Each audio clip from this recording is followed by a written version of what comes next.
understand like I sort of got it, but not really, about how some of them were just like, yeah, destroy the Earth. I don't want to. Like, the humans are bad.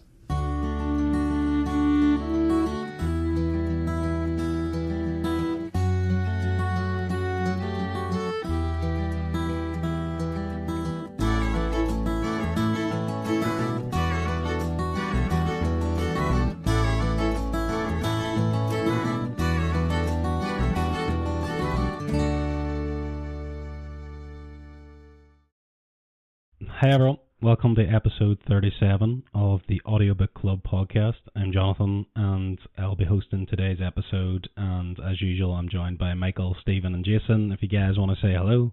Hello. Hello. Hello. So in this episode we're going to be reviewing the book called The Three-Body Problem, and that's written by Cixin Liu and translated to English by Ken Liu, and it's read by Daniel York Lowe. So this book is the first book in a series called Remembrance of Earth's Past, and this was recently adapted into a TV show by Netflix, and the co-creators are David Benioff and D.B. Weiss, who are known for doing Game of Thrones and are known to do a good show whenever they have source material to work off. So yeah, the show is basically how I got introduced to the series. So the book was originally published in Chinese in 2008, and then it was translated to English in 2014. And it's a hard science fiction book, which basically means that, you know, it's concerned with being very as accurate and logical as possible and close to real science, obviously still being fiction. And the book itself is about 14 hours and 46 minutes listening time. So just to give a quick summary of what the book is about. So a series of strange events shakes the global scientific community. So this involves disappearing researchers, inexplicable cosmic phenomena, and baffling virtual reality games. So during this, a nanomaterial scientist finds himself caught in a mystery that stretches beyond the boundaries of Earth. It's set against the backdrop of historical upheaval and scientific discovery, and blends hard science with philosophical intrigue in a tale about humanity's place in the universe. So that's kind of, it was hard to make the summary without actually, any spoilers or anything like that. So hopefully that kind of gives at least a small overview of what we're getting into. But yeah, why did I pick this book? So I was, as I mentioned there, I was introduced to this from the TV show. I watched the TV show on Netflix and really loved it. Thought it was absolutely fantastic show.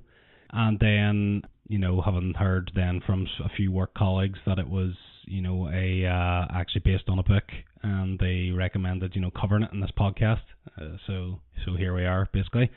And I guess just on why I probably love the show itself is just the whole science and physics focus.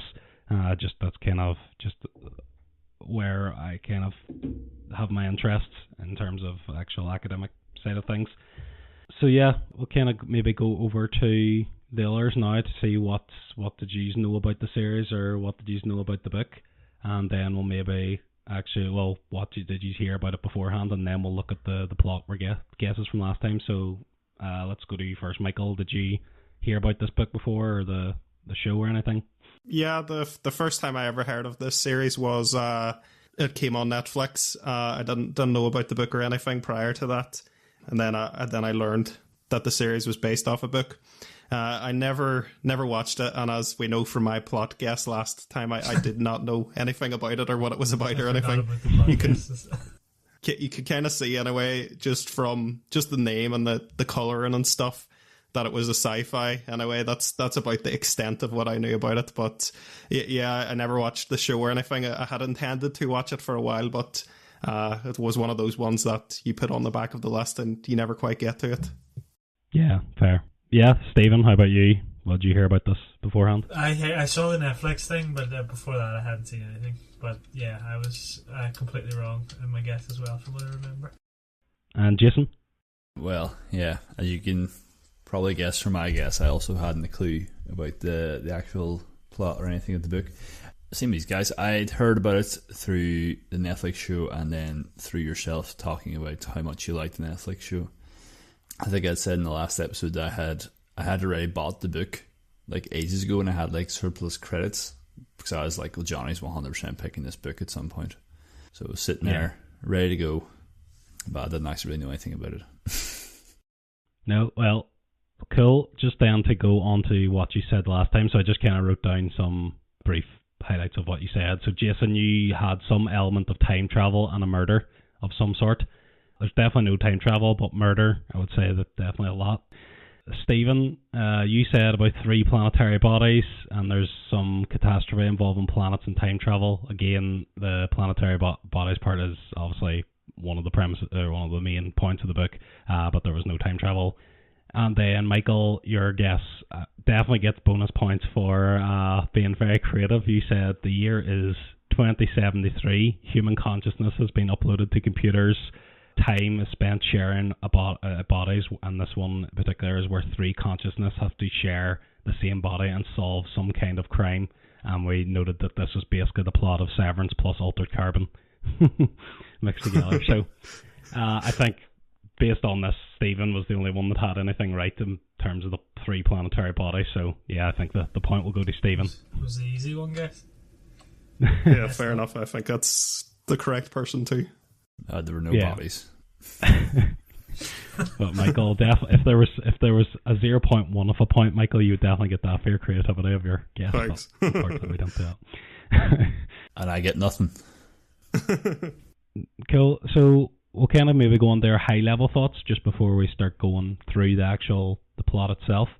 Again, I've kind of already said I really love the Netflix show, and definitely really have a huge interest in this topic and the whole genre of hard science.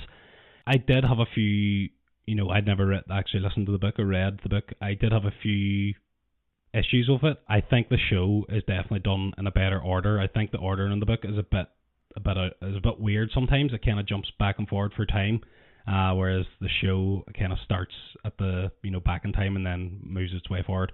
I just think that ordering's a bit better. And then I think also, and I think we've mentioned this for other ones, and this is just because we are English, and this is obviously written in Chinese originally, so a lot of the names are obviously like Chinese names, and it can be a little bit hard for us to distinguish between people at some stages. Even towards the end, there's still some names being dropped that I was like, oh, who's that again?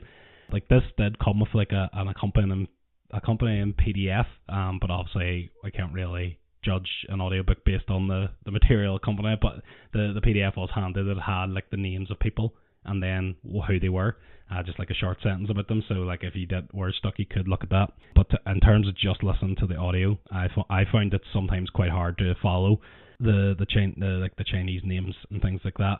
So yeah, that was kind of my main gripes of it. But I still, in terms of the topic it was going on about, the hard science fiction, the physics, and outer planetary bodies and all the weird events that were going on and the mystery and stuff, I thought that was fantastic. So yeah, that still pulls it way up for me in terms of what I thought. But we'll go over, maybe we'll go to you first this time, Stephen. What was your high level thoughts of the book, and did you enjoy it or what? Sure. Yeah. So I had a weird experience with this one because from like the majority of the book, I thought it was a bit too dry. Right, it was a bit dry, and a lot of the start stuff, I was kind of wondering why it was necessary to hear about, right? But towards the end of the book, there was a magical moment where it all just clicked, and then I just appreciated the early parts of the book then. So I was thinking I was going to come into this going to trash the book, but I changed my mind. I thought I enjoyed it in the end overall. Yeah. Although it was a little bit, I do think it was still a little bit too dry for my liking, and also I think it suffered from a bit of translation issues at points. There was points, particularly in the early book, where the same word or phrase was repeated over and over, and it was kind of off-putting or a bit awkward feeling. I don't know. And there was like I remember this so clearly. There was like a minute of the book where the guy's just saying short and long over and over. And I was like, what am I listening to? Yeah. So I think it's like like a Morse or a binary code or something. It's basically like it's basically 1010, but it's just continuous for ages, and there's absolutely no need for it to be as long as it is. Yeah, I see that it was. I mean, if I read a physical book, like that wouldn't be as bad. But you could, on audio, it was yeah. mad. Like, but yeah, in the end, I enjoyed it. But as I was reading it, I wasn't its biggest fan until towards the end. Yeah, I get that. I think like what I said before about the ordering would possibly have something to do with that too. Where you maybe that's the point where collectives when something in the past was kind of came to fruition, you could appreciate it more or something. Yeah, not sure, but I think that's exactly what happened. Yeah, I don't know why. It was magical. Yeah, I feel like for example, just they start going on the book, but like all the Red Coast stuff in the TV show happens at the start, and then you kind of get I think that sets everything up very well. There are points in the TV show it does go back to Red Coast and stuff, but like you get a good bit of it at the start. Yeah, and that bit with the short and long, I'm assuming that was like that because like the author did try to like keep things, you know, very accurate and stuff. So I'd say whatever that short long code is representing, say it's like a binary code or something, I bet you it is the literal. Like it can actually be translated literally, and that's why it's so long. 100%. So but yeah, I found that I was just laughing. Like it was funny, like because it happened once, and then there was a couple of minutes when then it started again. I was like, oh no, not this again. So yeah, I thought it was quite funny. No, yeah, that's fine. Yeah, I guess we'll dive into it a bit more in a bit. But yeah, let's go to you, Jason. What was your high level thoughts? This book is very, very deep, hard science fiction. I would put it up there as one of the hardest. I quite recently had listened to The Martian, which is also considered quite a hard sci-fi. Oh yeah. But I felt like this was levels above it. I felt like it was all the quantum physics and all the theories and everything. I just felt like it was like it made me feel a bit stupid at times. I do agree with what Stephen said. I do think that I think as a format, audiobook may not be the best for this. B, I think the translation at times doesn't quite just carry over to what the original author was maybe trying to bring to the scene. I felt it could be quite blocky and awkward at times to listen to. Unfortunately, Stephen beat me to the Morse code bit. I honestly thought I was having a mental breakdown when that came on. But yes, it was something that I struggled to maintain an interest in throughout, and it was something that I was really trying my hardest to keep up with. And I don't think I would say I got like completely lost by any means, because I know that's a usual complaint with myself, but I did actually restart the book after like the first hour, because I was a wee bit like, what is going on here? Restarted it. Okay, right, have a bit of a clue what's going on, and then it was brand new characters, so it was a wee bit like, oh Jesus, right. So yeah, I think a few issues, definitely how hard, how deep all the science fiction stuff goes, the translation, and just the actual sort of time jumping in sort of the non-chronological order of how things. But I would say overall I kept a good sort of idea of what was going on, but I found it to be quite dry. So I wouldn't want to put it down to like a lack of, I didn't have a clue what the plot was. I had a fair idea of what was going on. I still just didn't really find it was giving me an awful lot during that. There was a very brief moment in the last 2 hours where I thought, oh my god, this is starting to click, and then very quickly whatever was starting to work for me was quickly eradicated. Yeah, I think you're the same as me towards the end. I sort of get what you're saying about it, like eradicate it. I forgot to say something, but yeah, I know what you mean. No, yeah, I absolutely understand that. Like the physics in this is very heavy, and a lot of it is quite accurate. Like obviously a lot of it's made up as well, or like just exists in theory. But yeah, like again, another thing. I don't know. Did any of you watch the show? No. I meant to, but no. I didn't get time. I watched the first few episodes. I would recommend like it as the show. I think like over the two, I would say the show really helped me understand the book. I feel like I also would have been lost just reading or listening to the book.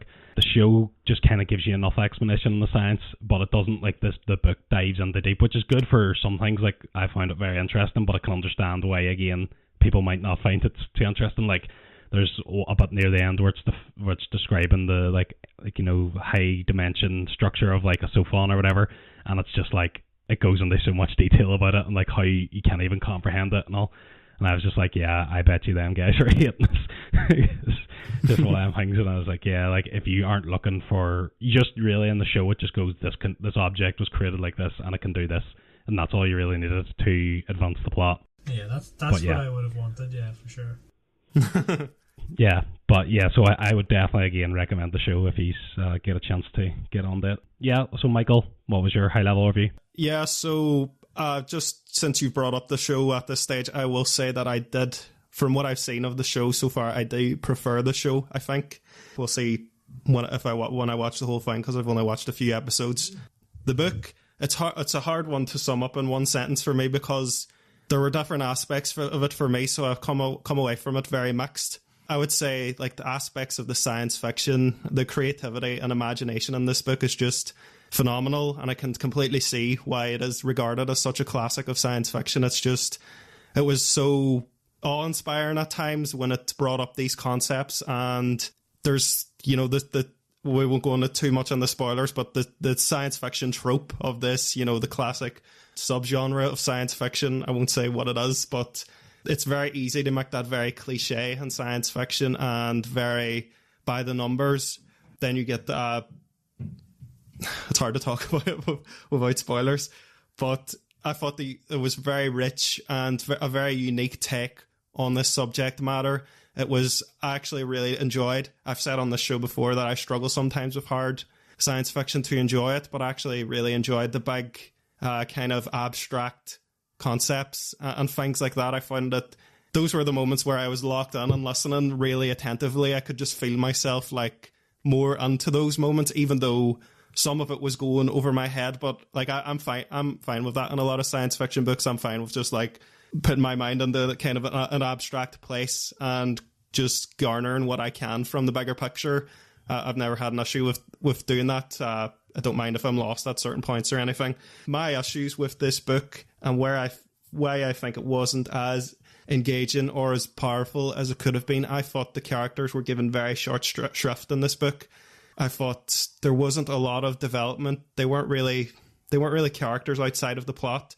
Yeah, she gets a bit of character development at the start, but I thought throughout the book we didn't really learn much more about her or her struggle, and she like this question of like, they have to decide the fate of humanity, and I just didn't feel like she had that big grappling with that she probably should have.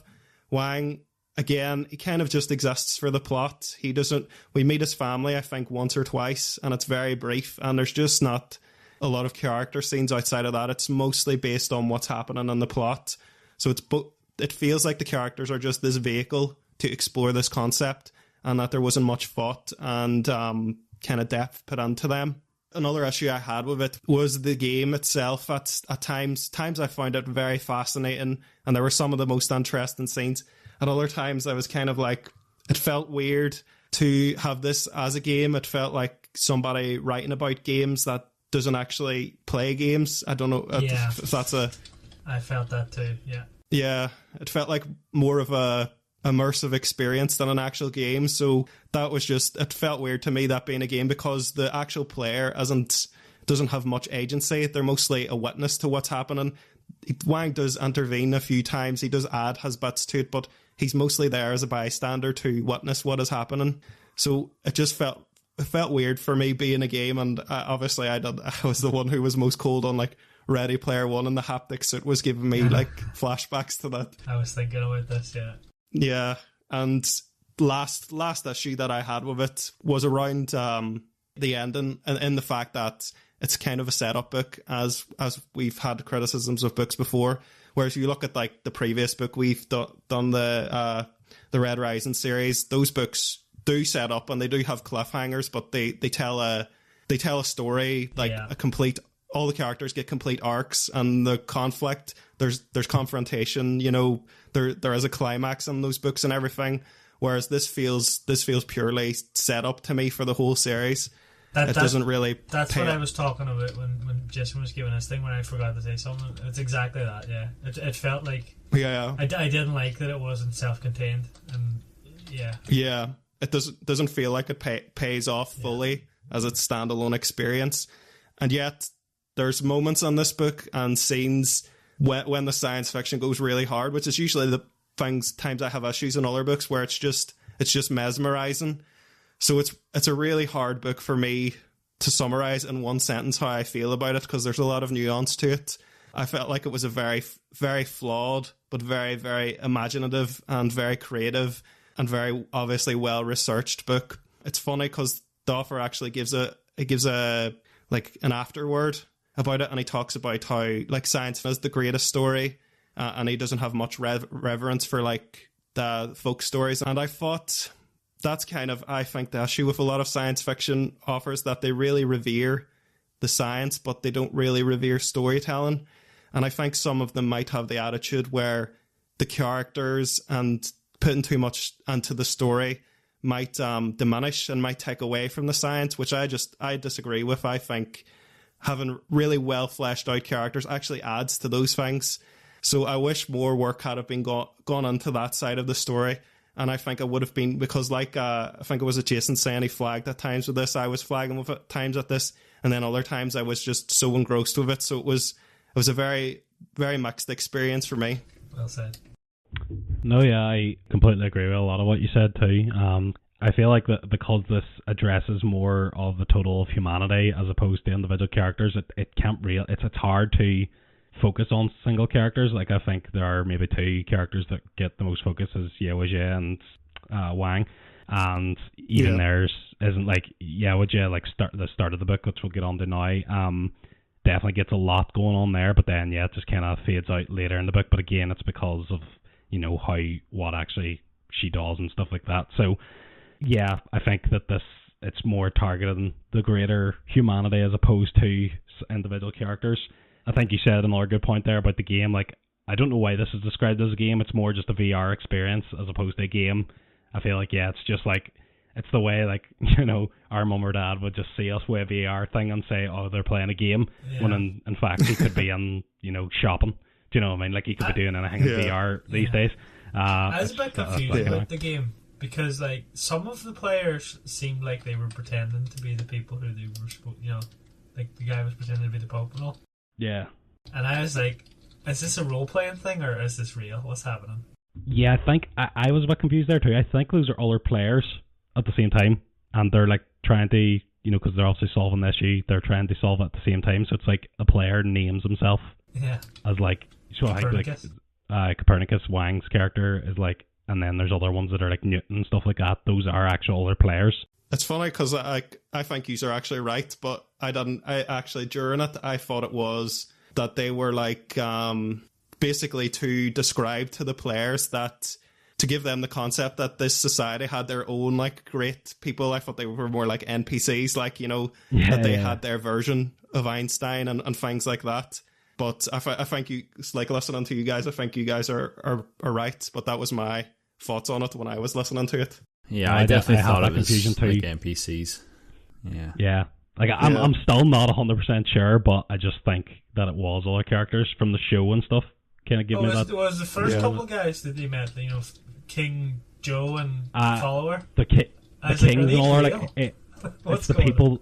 It's the people that are trying to give their solution, I think, are the players. Whereas like the king and stuff that want the solution are like the NPCs.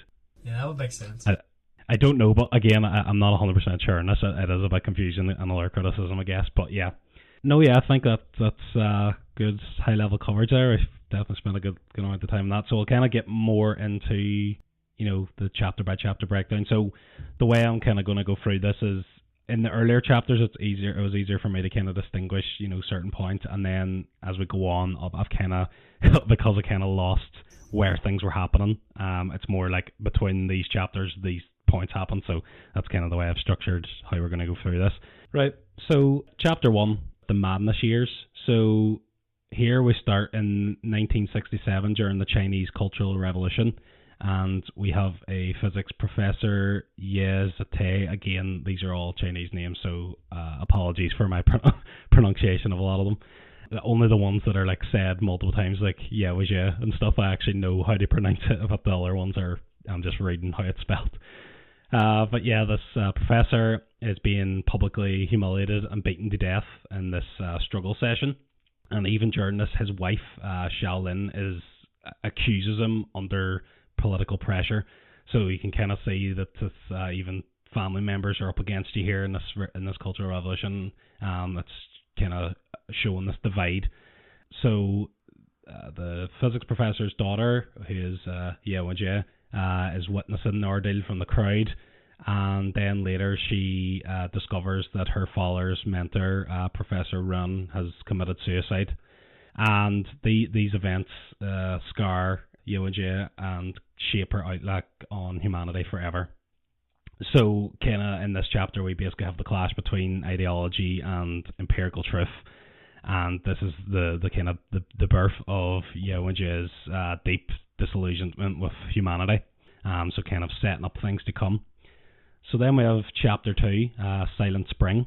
So this takes place 2 years later in 1969, and Ye Wenjie is working in a deforestation labour camp in Inner Mongolia, and she meets a guy, Bai Mulin, who shares Rachel Carson's Silent Spring, which is a forbidden environmental book, and is a real book. I'd never heard of it before this, but maybe you guys have. But yeah, it's apparently is a famous environmental book. But it's basically forbidden in this society during this revolution. And this book basically triggers, these feelings in Ye Wenjie about environmental devastation, and basically gives her this profound sense that humanity is fundamentally destructive. And it this deepens her disillusionment with human nature and leads her to believe only an external force can wake humanity, as it's the quote from the book. And then we have chapter 3, Red Coast 1. So Ye is recruited to Red Coast base rather than basically having to work in this labour camp, and the deal is that she's going to have to be at this Red Coast base for possibly the rest of her life. And this because this base is a secret military research facility, as it's laid out to her, and she basically chooses to stay because this essentially gives her some kind of promise to do something significant with science. Red Coast Base has a giant radio transmission tower, and Ye witnesses a dramatic transmission experiment which causes birds to fall from the sky, and these eerie consequences hint at a broader power of the base's experiments. Ye learns that the base's scientific goal is to intercept and send signals into space with the goal of making contact with extraterrestrial life. And yeah, I'll just make this a wee short bit, just because there's a lot happens, and most of it is to do with Ye Wenjie and these chapters. So we'll go to you first, Jason. What's your thoughts on these opening chapters? So as I mentioned at the beginning, I initially sort of struggled a little bit just to sort of keep up with the plot in these initial few chapters, so I had to go back and listen, just to sort of get my bearings a wee bit, because I didn't want to start off completely lost. I initially found the intrigue, of the sort of the murders happening, I found it quite good, and I actually thought at that point I was like, oh yeah, my guess was right, thinking this is going to be some sort of murder mystery. I was sadly wrong. I felt that it was an okay start. But yeah, the whole intrigue about the scientists and the suicide, the deaths, suicide, definitely was a nice way to sort of draw you in and create a bit of tension to sort of push the plot on a little bit. The sort of section where she gets arrested for having that book, I found was a bit mad, but I suppose you say, it's Cultural Revolution. I suppose banning books is not entirely unheard of even in this day and age, so not, it was fine. But then this sort of, when we got to the base and there was the sort of chat about the extraterrestrials, I was like, okay, this is the sort of where this book is going. Actually, it's about aliens, it's about that sort of type of thing. I thought it was an okay start. It definitely sort of brought me in to the world, and had me thinking, you looking forward to what was sort of coming next. Yeah, cool. No, yeah, I mean, like you said there about the book, the censorship, like that was, it was like books, for example, like the Nazis and stuff would like have actually executed people for like reading certain books and all. Like this is a thing that happens nowadays. We just get books being rewritten and stuff, but that's how censorship of books worked back then, I guess. Yeah, cool. How about you, Michael? What was your thoughts on these opening chapters? Yeah, I thought it was a good opening. So that I thought the prologue, as I said in the beginning, it's one of the few times there is really an emphasis on the character more than the plot of and I thought I have to admit I've read listened to lots of anyway world history books to try and up my general knowledge as much as possible, but I know very little about like this period of Chinese history, so it was fascinating in that regard to get a bit of context of that. And I thought the whole authoritarianism would play into the plot a bit more. Like I thought it would be a thematic setup as well, but I don't think that really continues on through the book too much. It plays a part now and then, and this whole this fight for kind of science and progress that theme is explored a bit more throughout the book, which was you could tell like the author was very passionate about that, and yeah, I thought that was a good setup for it, and it was intriguing, going to this facility, and it starts to feel very like Area 51-ish, and then of course we get the mention of the extraterrestrials, so that's the Chekhov's gun of like where the story is going. And yeah, I was pretty on board at this point and really enjoying it. I thought it was a pretty strong opening. Yeah, fair enough. Stephen? Not much to add to that. I think a lot of what Jason said I could echo that almost perfectly. Yeah, no, that's fine. Yeah, I mean, I'm just cool what I thought myself whenever I first watched the show, for example, like the three body, I first thought about planets, but I was thinking about a human problem, and then when this goes to being about extraterrestrials and stuff, I just thought it was madness and just a twist I was not expecting. But yeah, I thought the opening here was very powerful in terms of starting. Like the very first scene is the opening with her dad getting beat to death in front of her, and her mum, even though her mum isn't part of the beating him part, she is on the side of the people that are doing it. I just thought that was such a powerful opening scene, and yeah, just kind of set a very grim tone for things to come, and you can kind of see, this trauma, how this would lead her to where she gets to, eventually, as we'll get on to. But yeah, this kind of set up a lot for me, and my understanding of why there are people like this in the world, and there is obviously an organization formed around this and stuff later in the book, and you can understand why a lot of them are part of it. But yeah, I quite enjoyed these opening chapters. So yeah, to move on now, I've kind of gone now the next part. They cover roughly chapters 4 to chapter 11. So they'll kind of go through all the main points that happen within those chapters. So we kind of shift forward to modern day, and we have Wang Miao, who is a nanomaterials expert, and he is basically drawn into a covert task force led by Detective Shi Kwang to investigate a disturbing spate of scientists committing suicide. So we had that earlier where one of the scientists, basically Yeo Jay's father's mentor, had committed suicide. And we now have in modern times, we have people committing, although these were actually unrelated, but now we have loads of scientists committing suicide. So I thought here, this must be linked in some way to that. So it was kind of almost like a red herring. That. Yeah, so they have this investigation going on about these scientists committing suicide, and then Wang also at the same time is experiencing this virtual reality game called Three Body that we mentioned earlier. So this virtual reality is basically a depiction of it's like a VR depiction of a alien world that's governed by three suns whose chaotic orbits lead to repeated civilizational collapse via cycles of stable and chaotic eras.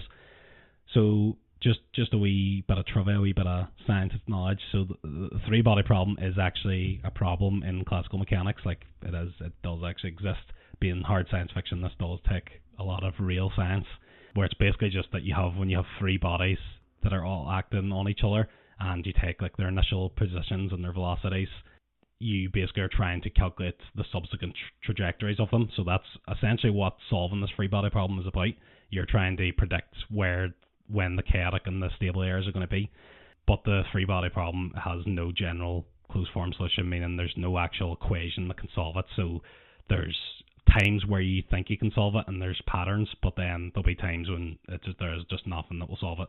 So that is the problem that this game, you're trying to find out in this game. So basically, he goes into this virtual world, and I think he meets some interesting characters. So there's like there's like a king. Usually it starts like the depictions of these virtual realities are like set back in time. So you'll have like a time when it's set during freaking 3000 BC or whatever, and then you'll have one that's like in like medieval times, and then you'll have one in whatever, like the Renaissance kind of era. It'll just kind of move through different periods in human time. I think that's explained later. It's like, and the human appearance of like the people in this are all for, the players' benefit, so they can comprehend what's going on. Also, as well, in these chapters, we have Wang starting to see this countdown. He first sees it reflected in photos, and then in his actual vision itself. And basically, like this is worrying him. He's like, why is he seeing this countdown happening, and why can he not unsee it? And what does the countdown mean, and what will happen when it gets to the end? So I thought this part, the whole countdown was very mysterious, and also very scary, because if you're seeing this countdown and it's counting down, it can't be anything good that's going to happen when it gets to the end. So I think the actual fear that you would be feeling if you've seen this would be madness. But yeah, there's scientists as well at the same time confirming that a lot of physics experiments are failing, and this is kind of suggesting there must be some sabotage by unknown forces. But basically, whenever it's a lot of this is to do with particle accelerators, and like science, like when they collide particles, the results that they're used to seeing aren't actually. It's all gone very chaotic, and they can't actually understand some of the results anymore, and things are happening that has no explanation. As Wang kind of gets further into the game, he basically finds out that this game is actually a recruitment tool by an organization called the Earth Trisolaris Organization, or the ETO, as I'll refer to it from now on. So this ETO basically is this almost like a political movement, or however you would describe it, but they are allied with this alien this alien extraterrestrial life or whatever. And basically, yeah, he basically learns that this game is to figure out who is worthy of being recruited into this organization, and he himself is invited to a secret meeting with members of this organization. He also learns of these particles called sophons. So these are these subatomic spies that are sent from Trisolaris to sabotage human scientific progress, and that they are basically behind the global pattern of scientists' crisis and suicides, and they explain him seeing the numbers and things like that as well. Wang then goes to the meeting, and he discovers that there's actually within this ETO organization, there's actually two factions called the Adventists and the Redemptionists. So the Adventists are those who believe humanity is evil, and they ultimately seek the destruction, and there's also the Redemptionists then, who are the ones that hope that the Trisolarans solve the free body problem, or who want to help the Trisolarans solve the free body problem, and basically want to either use the Trisolarans, if they arrive to Earth, to basically improve humanity rather than to wipe it out. Whereas the Adventists are just like, we all deserve to be destroyed because humans are horrible. So just something that I've kind of forgot to mention is what's the Trisolarans, who they are, and I think at this stage of the book you don't really have much other than the human kind of side of helping them. But they're basically this alien race that are living in this three body problem world. So the game is actually based on a reality that this Trisolaran civilization is facing, and essentially there is no solution to the problem, and the only solution for them is to run from their planet and seek some new planet, and that planet is Earth. And that's basically who they are. And there is now this ETO is an organization of humans who have sided with these aliens, who are coming ultimately to either wipe everyone out or to take over and, you know, help humans to improve. But at the same time, you know, they'll also probably take over Earth, and means that governments and stuff will no longer be in power. So yeah, that's kind of the introduction of the game and the introduction of the ETO and the actual alien race. In terms of how the alien race were contacted in the first place, the later chapters I'll go back to, or there's a few Red Coast chapters later on. But for now, what's your thoughts on these kind of sections? So we'll go to you first, Michael. Yeah, that was definitely a lot covered there. I thought, yeah, I agree with what you said about the mystery with the scientists committing suicide. I thought that was really interesting, and it was really fascinating, and just had me wondering why is this happening, you know, and what could possibly be causing this. It was one of those kind of mind-bending things which you almost expect not to be answered, because how can it be a satisfying answer? But yet the book does give a satisfying answer to that. I thought one weird moment of this was like when Wang is like, he agrees, his like motivations for agreeing to go covert. Is it like he kind of like the cop kind of gets on his ego or something? And that was a bit of a weird, inciting moment. Like, but the game itself, mixed on the game, it was really fascinating, and some of the concepts of like exploring the free body problem itself, and this civilization that could like dehydrate and had all these like rehydrators and everything, was really creative and really unique. And it's one of the most unique, obviously I didn't know at this stage that it was about aliens, but one of the most unique spins on aliens I think I've seen since watching Arrival, you know, a movie that I really love. So I really appreciate that when it does go to such unique and creative places, because you just takes that special bit of imagination to just imagine like different things that different societies would have to exist. Part of me was very frustrated though during the games, because it felt weird at the time. Like, why are we spending so much time in this game? Obviously there is a payoff and there's very good reasons, that the twist that you got to at the end there, but at the time it was sometimes frustrating. I did not understand why we were spending so much time, and it was such long sections in the game, even though it was unique, it was creative, it was interesting in its own way. At other times I was frustrated because I was wondering where it was going. And maybe that's part of what Stephen was talking about, with the fact that the ending made him appreciate earlier scenes more. 100%. But so I thought it was a clever thing to do within the game, to have like these analogs that to make it easier for humans to comprehend this society, because I think there's like an episode of South Park where they do that, where the aliens like abduct them and they say, we're just appearing in this form because it's more comfortable to you. That's a clever way, I think, to kind of explore alien civilizations, because obviously it's something that's truly alien. It's just very, very, very difficult for our minds to comprehend. So you either risk the problem of like oversimplifying it and getting too cliche and doing something that everybody's seen before, or you get so weird that it's just like there's nothing to connect you with it or anything. So having them as like analogs in this game, it was kind of a clever way to give us like empathy for their strife before we learned that it was this real thing that's happening. The countdown mystery, I thought it was interesting again. The ETO, fascinating as well, but one thing I thought, because I thought the concepts were really interesting of the one side who's kind of like they're kind of the nihilists and anti-human and everything.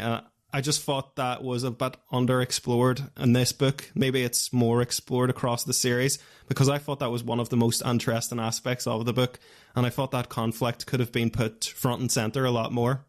But the twist with like the game being this, where it's revealed that this is actually the Trisolarans, they're really out there, and that they'd communicated with them. I thought that was a really satisfying twist, a really interesting place for the book to go. And finally, it made a lot of sense to me why we spent so much time in the game, but it still left me feeling frustrated at those times. You know, it was just, there's like a quote like Kurt Vonnegut, he's a very famous writer. He says about like, let the audience know the information as soon as it occurs to you. And sometimes I don't understand where he's coming with that, because it doesn't make sense in aspects to, like, if you're telling a mystery like Sherlock Holmes or something, surely you want to hold things back. But in other aspects, I can see why he says that, because stories like this, it makes sometimes the things that are held back make it a more frustrating experience. So this section, I thought the mysteries themselves were really interesting. Some of the concepts were really interesting. Just the problems that I had with it were the problems I described at the start, where the characters aren't really, they're very underexplored. I think the dialogue sometimes was a bit clunky. I don't know if that's like what Stephen was saying, where it could be like a translation thing. But yeah, I thought interesting concepts, but the flat character. So again, a mixed bag for me. Yeah, no, all good points. Yeah, how about you, Stephen? Yeah, again, agree with a lot of things Michael said. The game, I thought the game was interesting at the start, right? But like I said, previous section, it confused me at points about if they were actually real players or not. And then the stuff about hydrate and all, that confused me as well, because obviously we don't have a concept of that. And then I think when that was first talked about, it was before any mention of aliens, right? So I was kind of confused about what was going on there. But it was an interesting concept, but like we've said before, it didn't feel like a game. It felt like an experience, which isn't a bad thing. Yeah. Again, that could be a translation thing, that they don't, they call it a game, but it's not. I don't know. The ETO, yeah, I thought it was kind of strange that there was two factions in there. I couldn't understand I sort of got it, but not really, about how some of them were just like, yeah, destroy the Earth. I don't want to. The humans are bad and stuff, but the other half was like the complete opposite. It was kind of weird. I found it. Then I kind of got it at the same time, because the people who were on the Adventist side were they'd been burned in some way in their life, so I kind of got it. Yeah, Michael mentioned this too. Like, I feel like the show doesn't go into the two sides, the activists and the redemptionists. There's just the ETO and that's it. Probably because it would take too much time to go into explaining political things like that. But I feel like if you're going to do it in this book, like Michael said, it wasn't really explored enough. You have to go into it deeper. You either do it or you don't. Like, and if you do it, you have to do it properly. Like, go on it full. So yeah, I didn't mind that there was the whole split. Actually, it was interesting that there's amongst these factions of basically people that are, what would be the word? Traitors to humanity, essentially. Like, all these people are traitors to humanity. There's then factions within them, and there's kind of layers to that in terms of, the redemptionists at least have some kind of good. They're traitors to humanity for what they think is a good reason. And then there's the activists who are traitors to humanity just because they hate humanity and they want to see it suffer.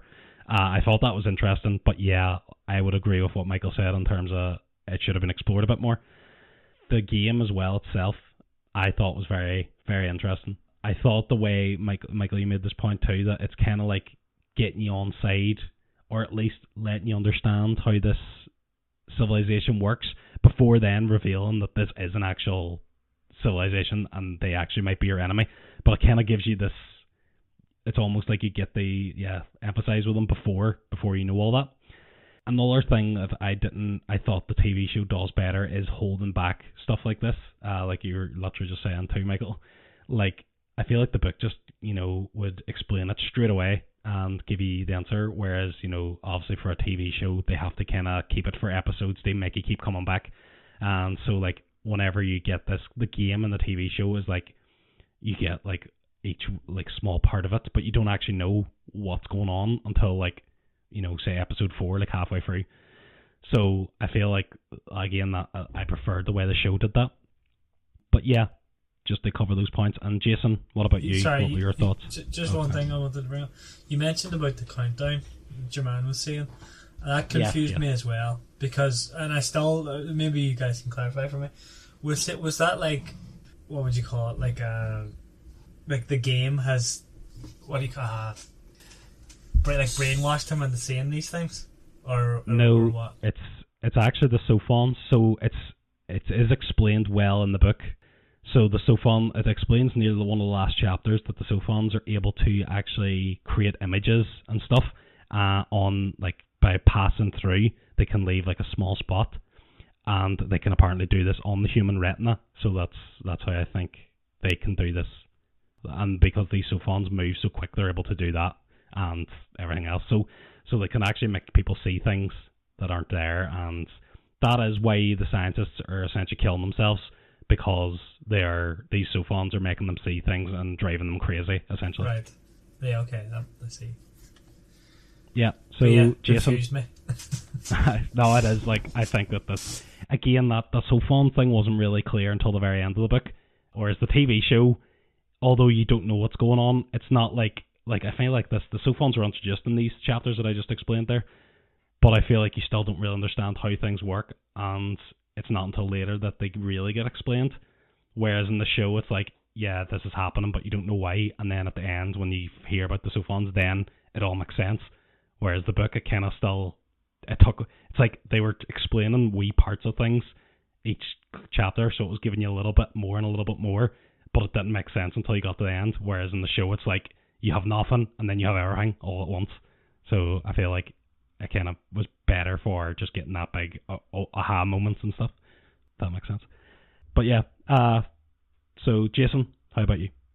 Yeah, I feel like most of what I wanted to sort of discuss has been mentioned by these two and by yourself. But I suppose like the main points I wanted to really bring across was, like, I do feel like this is when things really decline for me. We switched to this new character. I didn't really think he got much actual characterization. I felt like he was just a way of trying to move the plot forward, but at the same time I felt like the plot wasn't really moving forward all that well. Like, I felt like we spent so long in the video game that which just felt so random, and I think even the sort of reveal of the video game being like related to these aliens, I felt like that was still just so empty and unexciting. I feel like on paper it's a good idea. I felt like how it was handled, I really just felt it was almost pointless to a degree. The countdown, yes, again, as you say, like towards the end it's revealed, but it just felt like so flat for me. It was like, honestly, at that point when the countdown appeared, I was like, oh, okay, yeah, bit more tension again, bit more pushing us towards something, speeding the plot up a bit, yay. And then nothing happens. It's like, oh yeah, just switches off at like 20 hours left. It just, I feel like the drama, the tension of all that it could have been was taken away. I feel like the video game itself, as I said, was just awful. I didn't enjoy any of the video game. And I feel like the author, again, maybe it's a slight translation issue, I feel like he really deep dive into this hard science fiction and gives us very little in actual meaningful plot or characters. And I just thought it made for like such a dry experience at this point in time. Yeah. No, fair enough. Yeah. Could I just wanted to say... Go on, Michael. Yeah, no, I just wanted to say on top of what Jason was saying, like, that, like, this is an issue that I have with a lot of, like, hard science fiction books, where it's less that they feel like books that, like, novels that are written, like, in conventional novels for, like, the plot and the character and everything, and it feels sometimes that they're, like, really, like, they're, like, theoretical non-fiction books almost. They're there to, like, kind of explore a concept, and a lot of things in it are just like bystanders kind of, and that's an issue I have with a lot of like hard science fiction, you know, like slasher movies where like there's a bad guy and you kind of get you don't care about the characters because they're just basically bodies to be killed. Like, Yeah. it's kind of that feeling sometimes. Yeah, I felt like these characters were just like a blank body who were just like, it may as well have been a stick man in the same scene. I felt like there was nothing. Yeah, they were just defined by their jobs, really. Like, yeah, I didn't care anything about these characters at all, which was a struggle for me. You know, I found it really hard then to actually care about what was going on in the book, why the characters were doing it. Like, I felt like the motives for why he was doing this was actually, at times, it wasn't really great in the first place. I think you mentioned it was because it was his ego more than anything. Yeah, it was a struggle. I'm not gonna lie, it was a tough listen. I think it was also this part when they started doing the Morse code. I think you're right. 4 minutes of beep boops. Fair. I think again, I like my comparisons are going to be, because I feel a show is like, from my book, is like up there, like it's like a 9.5 out of 10. I'm really enjoying the show at the minute. Right, just to say, like, it basically splits the character of Wang into like 3 people. So it's actually the 3 characters, and it's characters that are all like physicists that are like all friends. Body problem. Exactly. And there's more interaction and stuff, and you actually, like, because it's a TV show, you know, obviously you want to see actors and stuff like that, so like having more character interactions and all that kind of thing is more appealing in a TV show.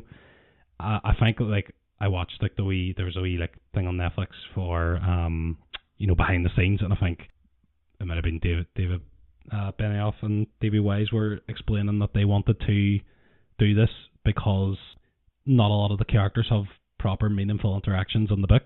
And again, that is what Michael said, for this hard science fiction and all, it's just not kind of the way those books usually are structured or written. But yeah, I don't think because a book is a hard science fiction, I don't think it should just be devoid of characterization. Yeah, I agree. I don't think it should get a hard pass for that. Yeah, no, I agree with that as well. And which is why I like the TV show. Like, I think the TV show is brilliant because it does have this missing thing that's from the book. Like, I feel like this is why I recommended you to watch it, because I think it does this. Like, this idea is brilliant. I just think it's just hard. It's maybe it is a translation issue or something. I just feel like it's not as well realized in this book as it is in the TV show. Yeah, I would definitely. I've not watched the whole show yet, but I do intend to, and I would, based on what I've seen so far, I would definitely recommend the show as well. Yeah, maybe just to explain too, I think, because we've talked about the countdown a bit. The countdown is basically appearing to Wang. It is, again, I mentioned there, it's the Sophons are doing it, but it's appearing because Wang is developed these nanomaterials, and this is it's basically, these nanomaterials is like a breakthrough in science. It's like essentially like what the invention of the computer, you know, opens up all these new doors and makes other discoveries easier. And then, but you know, you have to, like, discoveries in science are like these levels. You have to have discovered this before you can discover this. So these nanomaterials are basically the next level, and that's why he's so important in terms of in this book, and that's why he's seeing this countdown, because they're basically trying to stop him from doing his work and advancing the science. And then that's also why the rest of the physicists are getting killed off or being driven mad or whatever, is because they don't want science to advance. And that is, I'll discuss why that is in a bit. But yeah, that's just to explain what the countdown is, just in case I wasn't clear about it before, just for, I guess, for the listeners. Cool. So now the next part I've basically split into 2, and this kind of covers chapters 12 to 30, but I've kind of split that into 2 bits, not chronological, or not in order of the way it is in the book, but kind of in the 2 sections, because I feel like it jumps between these two parts. So that is the Red Coast chapters, so the chapters that kind of go back in time to explore more about which is kind of what goes on at the Red Coast base. And then the other part is all the stuff that's basically going on in the government and in the modern day, like the modern day government, what they're doing to, you know, what's actually happening now against this Trisolarus invasion that might be coming. So we'll go to the Red Coast stuff first. So basically, back in 1970 something, we have Wen Jie working in the Red Coast base, and she is basically, she now knows what they're trying to do, and they're sending out transmissions to try and contact aliens. And she discovers a method where she is able to amplify the radio frequency transmissions by, pointing them at the suns, and the sun acts as this big amplifier, and essentially means that the signal has more chance of reaching somebody further out because it's now stronger and it's easier to pick up. However, once she explains this to the leaders of the base, they are essentially saying there's something to do with the red sun. I think is like the political leader in China or something at the time, and what's shooting this radio beam basically at the sun. It's like got these political implications and stuff like that. So they won't let her do it, and she does it secretly. She broadcasts a message, basically saying who they are, like this is Earth and stuff, blah blah blah. And she sends out this message, and then 8 years later, she receives a reply from the alien planet called Trisolaris. We have the Trisolarians, and the ETO is the Earth Trisolarian organization. And so she receives this from the alien planet, and I think at this time, the first message she gets is actually a warning from one of the pacifists that live on this Trisolaris planet. It basically says, do not reply. You're lucky that I picked this up. If somebody else does, we will basically come and invade your planet. And because of how she sees humanity as being this failure and cannot save themselves, she basically does reply saying, please come, we cannot save ourselves. So this is her, essentially, or the repercussions of what she seen earlier in the book basically coming to fruition, in terms of she has now betrayed humanity by inviting this alien invasion. So then she encounters a guy called Mike Evans. So he is actually the heir to the world's largest oil company, but he's also a radical environmentalist who shares her beliefs and the disappointment in humanity. And she tells him about Trisolaris, and he essentially funds and finances the secret Earth Trisolaris organization, or the ETO, and is basically this militant fifth column for Trisolaris. So it's basically the organization that represents Trisolaris on Earth. And I think later in the book you get like Trisolaris explaining their plan. And, their plan is, there are humans who are going to side with us, and we can use them to cause chaos amongst humans to essentially make their invasion of Earth easier. So, when Jay becomes the ETO's leader. And as part of the communication, so they're basically making these communications with Trisolaris, and Trisolaris is 4 light years away. It's actually in the Alpha Centauri star system, which is a real star system and is our closest star system, and it is about 4 light years away. So when you send this radio transmission, it basically takes 4 years to get there and then 4 years back. So that's why it took 8 years for her to receive the first reply. And through the sophons, they can then communicate instantly later on, but the sophons at this stage aren't actually in Earth or at Earth yet, so they can't, and I'll explain more about that later. But right now, they basically are sending messages every 8 years. So they build up this load of communications with them, and they find out what Trisolaris is, and that they're this planet that's got this 3-body problem, essentially. And that's kind of then, with where the game and stuff comes from, is people wanting to be recruited into this ETO, or the ETO trying to recruit people into this organization. So the game exists then when the sophons are there. So through the sophons, they're basically able to create this advanced VR that's not actually possible with current human technology. So that's how they're able to give humans, or the ETO, this advanced technology through these sophons. So I think a lot more is explained about what's happening in the Trisolar, and what happens in their chaotic and their stable areas. So because of this free body problem, essentially these 3 suns can get close or far away from, it's not like, on Earth here, we basically have a sun that rotates at the same, we are rotating around the Earth, and we're at the same distance, like each point, we're not exactly the same distance each point of the year, but, it's every year it's the same. Whereas in this chaotic system, the suns could be one year, they could be close, 1 year or 1 day. It can happen at any time frame. They can be far away, and it basically causes these eras called chaotic eras, where there's either extreme heat or extreme cold. and essentially wipes out a lot of their civilization. That is what the whole dehydration is. If they are able to dehydrate in time and store themselves away basically these protected underground areas, they're able to survive until the chaotic era has ended, and then there's only a few of them that actually need to stay. So I think they're saying is if one survives, we all survive, and so basically only actually one person is needed then to rehydrate everyone. But I think like a few of them will stay alive. So I think later in the book you get the radio transmission people. So these are the people that are like in towers that are waiting to receive transmissions from other planets. So like the one that Yeo and Jess sent out from Earth, so they always stay up, like they don't dehydrate, so they're in these protected areas. But then whenever the stable areas come about, they basically rehydrate in civilization. But obviously because chaotic areas can happen at any point, a lot of them might not actually be able to dehydrate and get stored away in time, in which case they're going to be killed. And that's why the civilization then is going through this ordeal. And even though they've got this advanced technology, it's actually taken them a very long time to get to this point because their civilization has to keep restarting every time one of these extreme chaotic eras comes by. So yeah, basically the broadcast, whenever the Trisolarans receive the broadcast from Earth, they're like, yep, they hear all about what Earth is like and are like, this is awesome. This planet has this completely stable all the time and just sounds like an absolute paradise.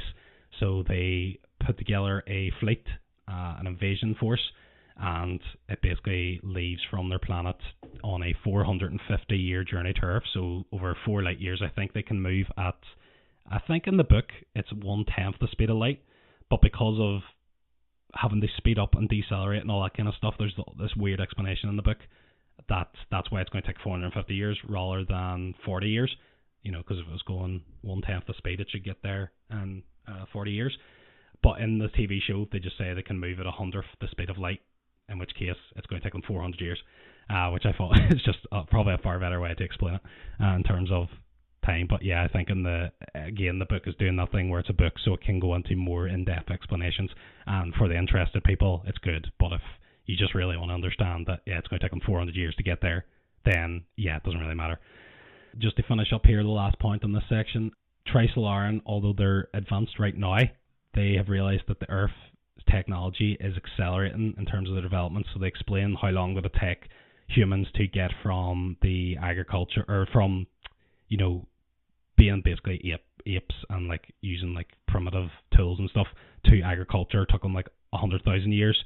And then from going from agriculture to whatever took, 1,000 years.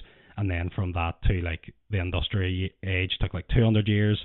And then from that to computing or nuclear age or whatever took, 50 years. So it's like humans exponentially are increasing in terms of their technological advancements. So it's basically saying in the 450 years time that it's going to take them to travel, humans are going to actually have, their technology is going to surpass the Trisolarans.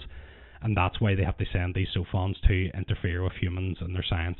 And that is like basically stopping humans from advancing their technology, so that by the time the Trisolarans get there, they're still more technological advanced than the humans and can overthrow them easier. Okay, so that was a lot of talking there and a lot of explanation. So let's go to you first, Stephen. What were your thoughts on this whole section? Yeah, see the whole bit with the Trisolarans and them planning to come to Earth and everything, and the Watcher, whatever the number was. I thought that was the best part of the book. That's when it clicked for me. Like that, I had that magic moment I was talking about, and I kind of wish there was a lot more of that in the rest of the book. But yeah, I loved all that. It just it was great. But a lot of the Red Cloak stuff just didn't gel with me at all. Like, I just found it really boring. I don't really know what else to say about it. No, yeah, that's okay. I think like my thing about like is that stuff with the whole Trisolaran is interesting. But I think why I find the Red Coast based stuff very interesting is Yeo and Jay's whole, like, she is wanting to have this scientific, I mean, contact with alien life is probably the most advanced or the probably most famous scientific thing that anyone could possibly do right now, and she is the one that's done it. So I think she's got this ego about her that she's very smart, and she wants to have contributed, but because of her situation in terms of living throughout this Chinese revolution, she is not going to realize her full potential. So this is her way of making her contribution to science. And then two, because of obviously the ordeal she went through and her hatred towards humanity, this is also a kind of a way of getting revenge. So I thought it was, I actually quite enjoyed those sections because of that, because that's all I was thinking throughout it. But I did think the Trisolar and stuff was very, very interesting as well. Yeah, do you have anything else, Stephen, or I'll go on to next? I'm trying to think now. I mean, I don't want to bash it too much, because it did, like I said, it did have that moment, and I did really appreciate the rest of the book because of that. But now that we're going through the sections, I'm struggling. I'm reliving the taste for them, if you know what I mean. Yeah. Trisolar, but it was great. Yeah, it's always good getting. Again, Michael mentioned this before. The creativity on like describing what's going on in this Trisolar civilization is amazing. I think it's probably one of the best things that he's, because a lot of the other stuff he does is very well researched, but it's all based in our science, whereas this is the kind of creative bit where he can basically make up as much as he wants. And I just thought he just did it great. I think Jason, are you still there? Yeah, I'm here. Yeah, we'll go to you next then. I thought it was quite a light cover there in that section. I suppose I definitely hated it less than the video game section. Again, it felt like things maybe picked up a wee bit, things were sort of starting to head the correct direction.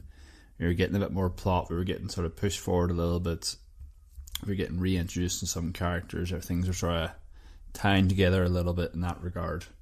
And we were getting an explanation and like an understanding of maybe more of what's going on in the book.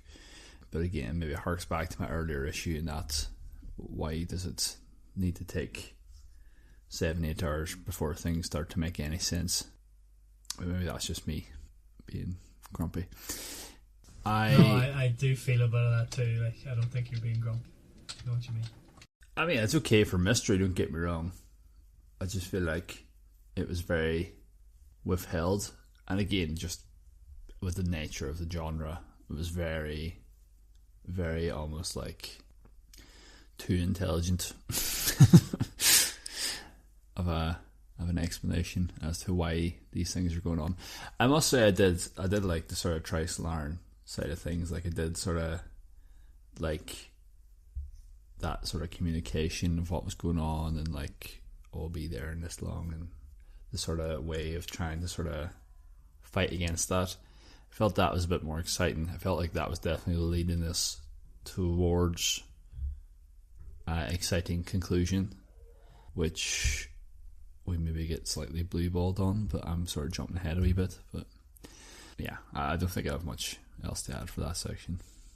I think one thing I want to add is can you imagine if we like discovered that heaven was a real place in space?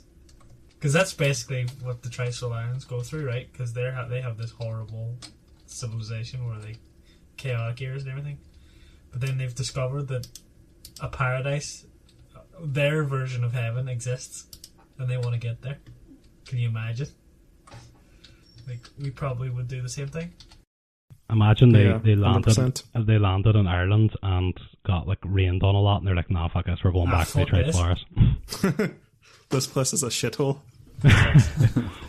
No, yeah. Again, valid points. Michael, what about you?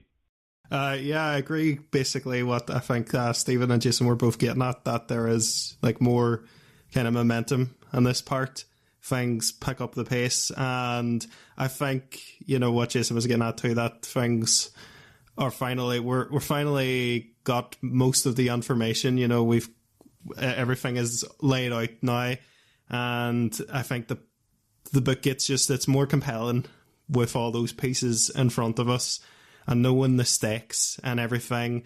And I thought EA's part in the what do you call it again? Red Coast. I thought that was could kind of see where she's coming from. You know, again, I just think she could have had a bit more power. There could have been more character scenes and a bit more behind that motivation, other than just like the Cultural Revolution father scene. I think there could have been, and obviously the book as well, and being put out the Red Coast. I just think there could have been a bit more behind that to really make that a very powerful moment.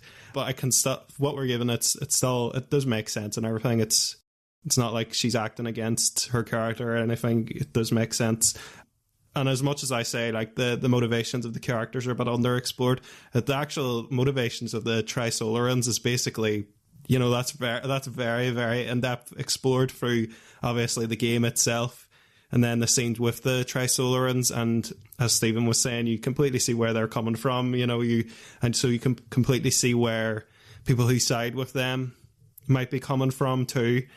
You mentioned too, Jonathan, the traveling at the 10th of the speed of light and the explanations behind that, whereas the show kind of streamlines it. I think I quite like it in the book, you know. I think that's the strongest point in the book, where it does get into the nitty-gritty of the science.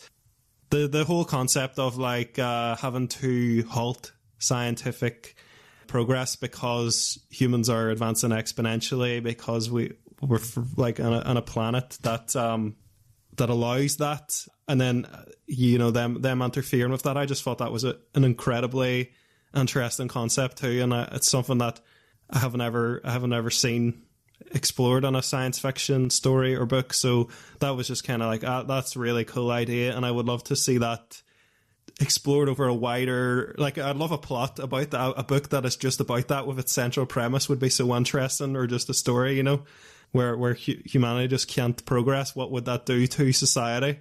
I think that would be, I don't know if that's what the sequels explore more. And it's kind of mad, like, you know, that the aliens, they're not going to arrive for 450 years, so any of these characters actually won't even be alive for that. So it just makes me wonder, where do the sequels go from here? But yeah, I thought this part definitely had more momentum, and it was more engrossing than I would say the previous parts were for me. No, absolutely. Just one thing I've actually just thought about there, as you were speaking. There's this, they're not going to arrive for 450 years. It would be very easy for some humans to be like, well, nothing to do with us. Not our problem. It's, you know, generations. Yeah. I wonder if that's some kind of contrast with environmental destruction, in terms of, you know, destroying our environment isn't actually going to affect us, but it will affect people in 100 years or whatever. I wonder if that's where that's actually come from, because it's kind of just, well, global warming is a myth, like, isn't it? Yeah. Yeah, no, I just thought that was an interesting point that just literally just came to me. But yeah. Definitely get your points here. And I think one of the bits I'm going to explain now in this, actually it might be the last section actually, is the whole explanation about what the sophon is and all. I just thought, if you want an in-depth physics explanation like that, it's a whole chapter, with 1 hour chapter talking about what the sophon is, which goes into a lot of depth. But yeah, so kind of looking at it's, again, this covers around chapters 12 to 30, but it's just covering the bits that are more about the human side of things, in terms of the actual government's response to this possible invasion and whatnot. So humanity forms a global alliance to respond to the Trisolaran invasion, and the UN appoints these individuals known as wall facers. So these are people that have these secret plans and unlimited resources to devise strategy. So the sophons can essentially see what's going on around the Earth at all times, and can interfere. But what they can't do is read your mind. So it's basically these individuals that have these plans, but they don't tell anyone, because they don't say it out loud, it's in their mind.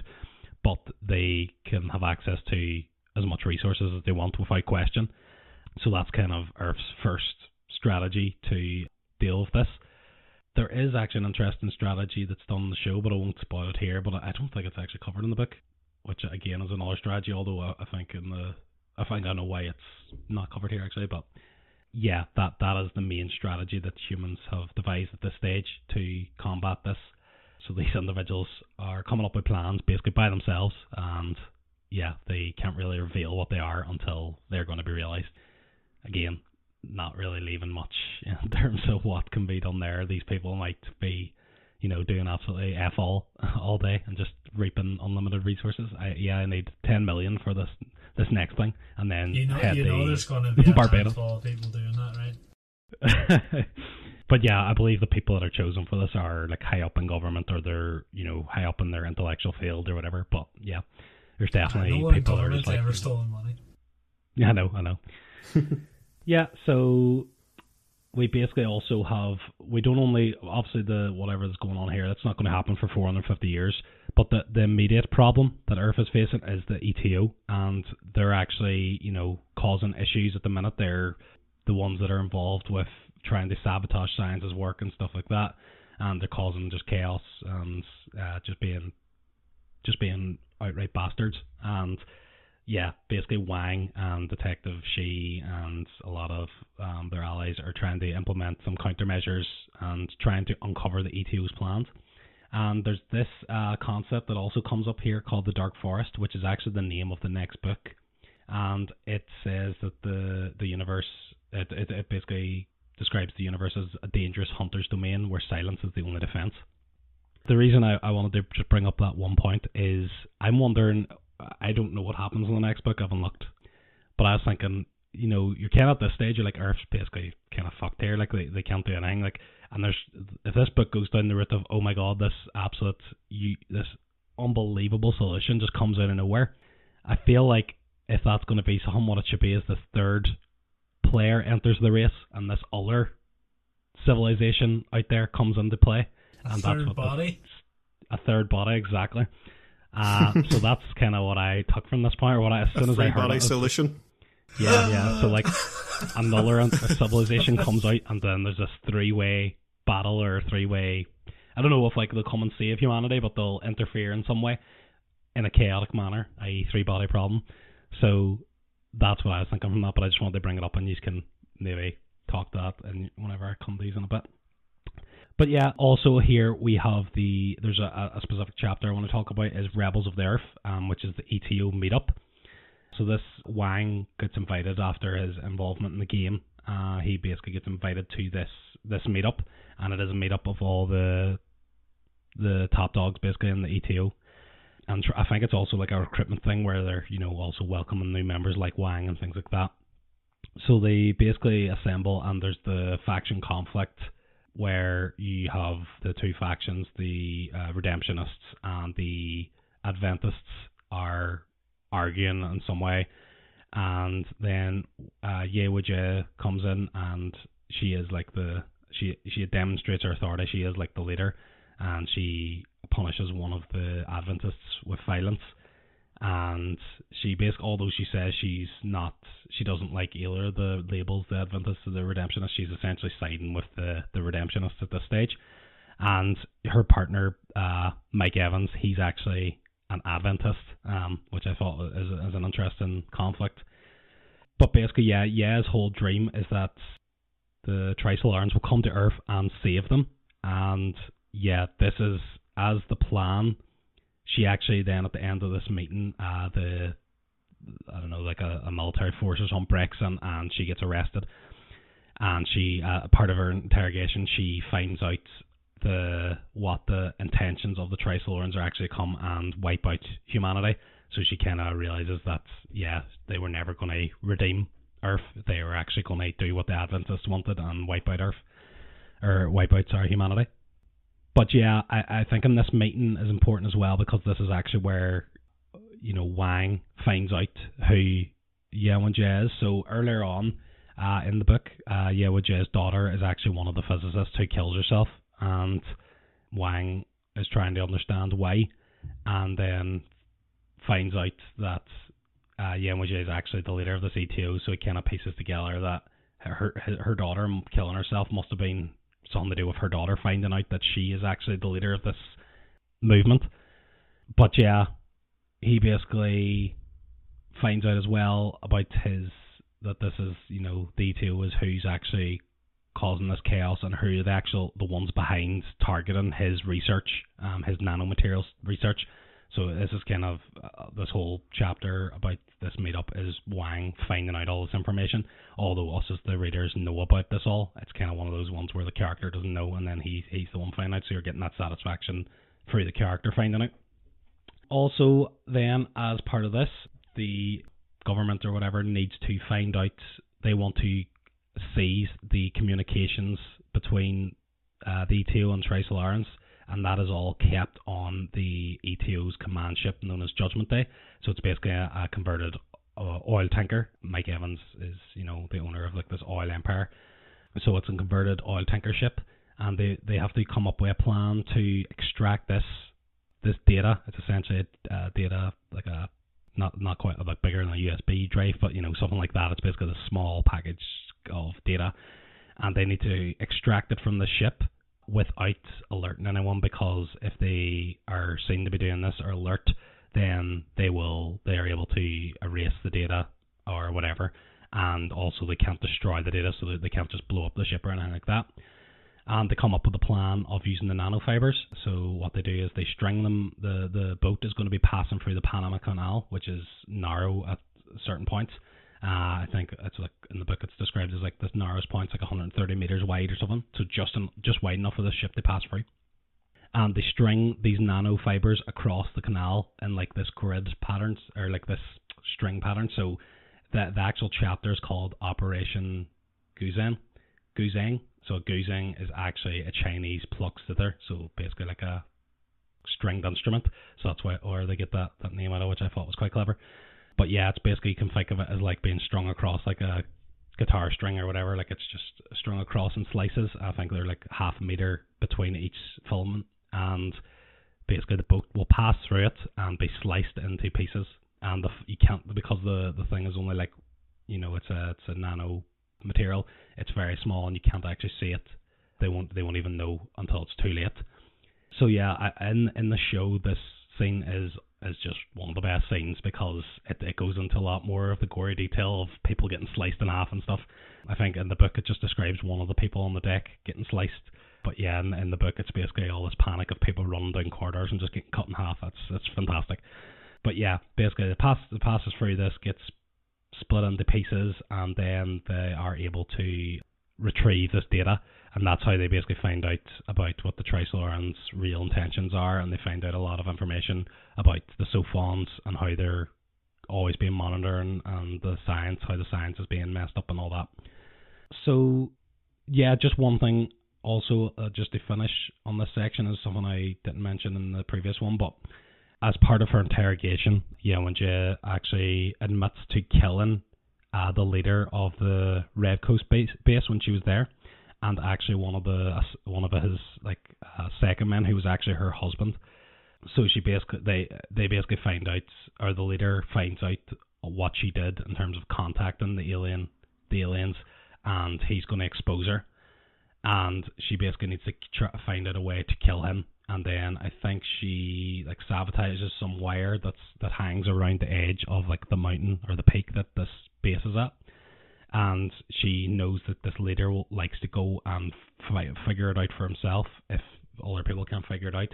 But then her husband also gets involved, and he goes down to figure it out too. And she has the moment where she's thinking about killing. She has to cut this rope and let them both fall to their death. And she has this moment where she's like, oh, my husband's there, but then she just cuts it anyway and kills them both. And it's like, she is happy enough to kill her husband if it means progressing with her plan. So it's kind of this inhumane act she's made, that she's just fully invested, and just kind of show how, dead she is to humanity or whatever.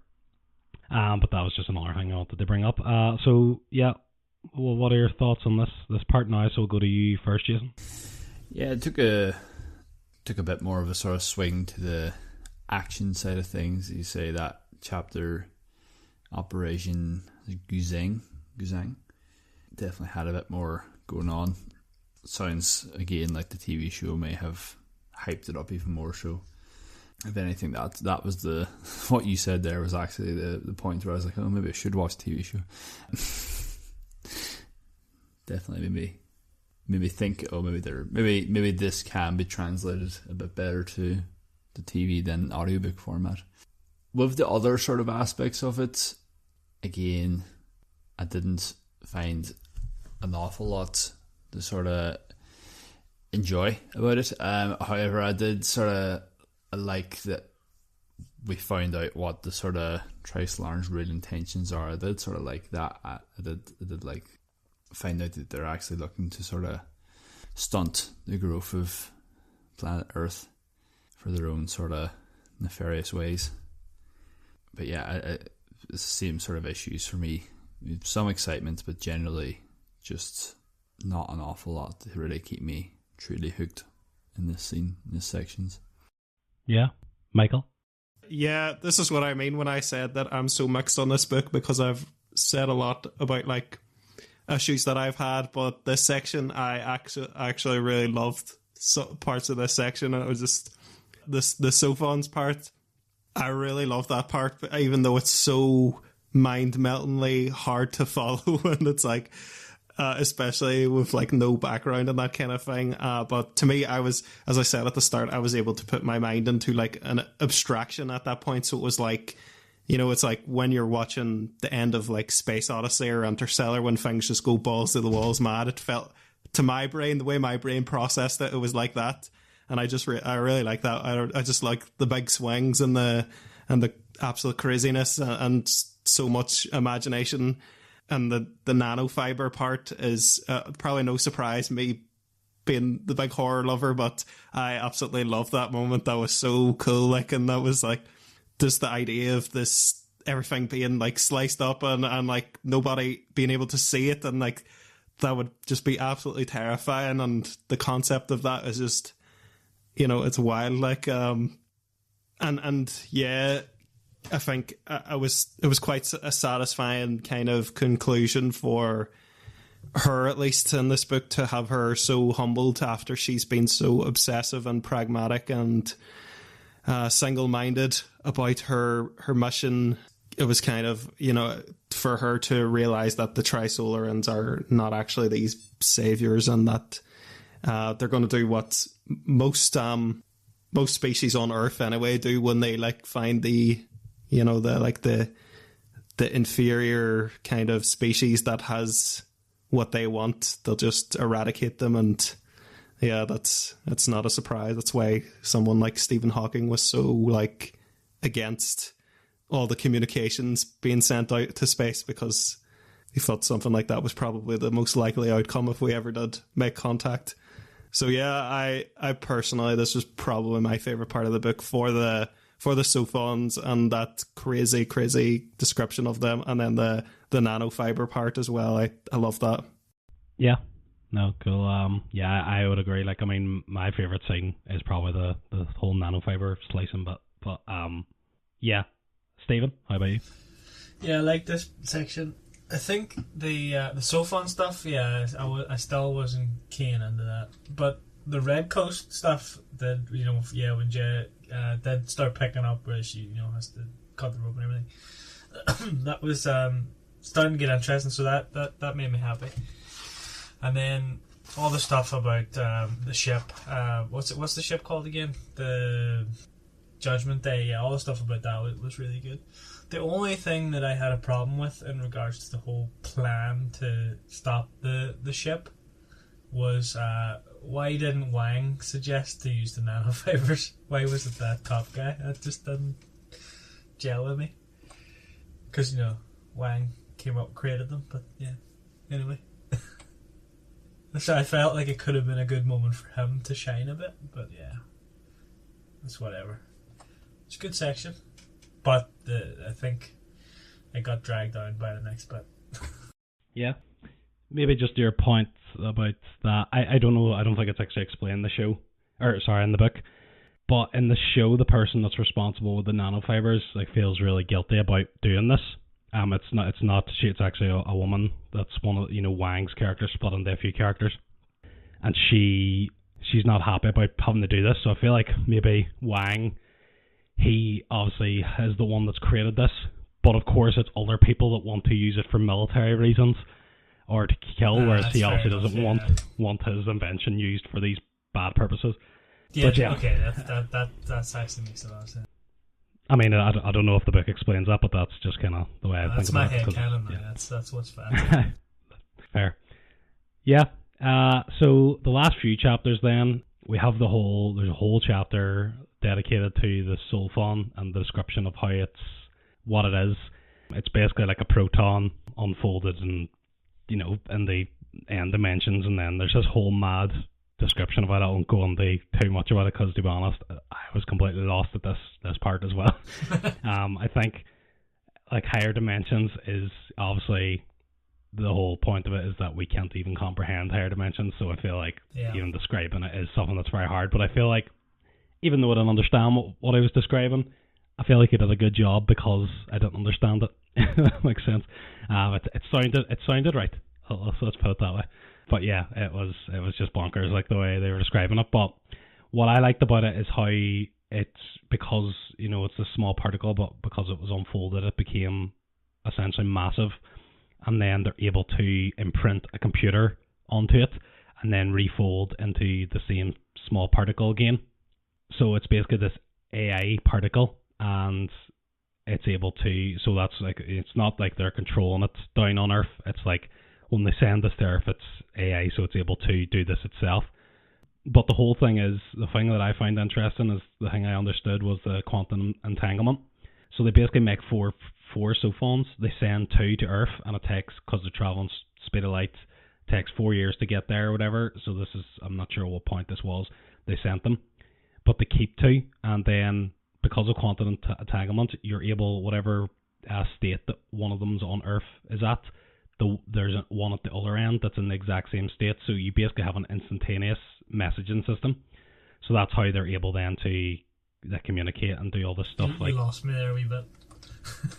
So basically, like, quantum entanglement is a real thing that has been proven.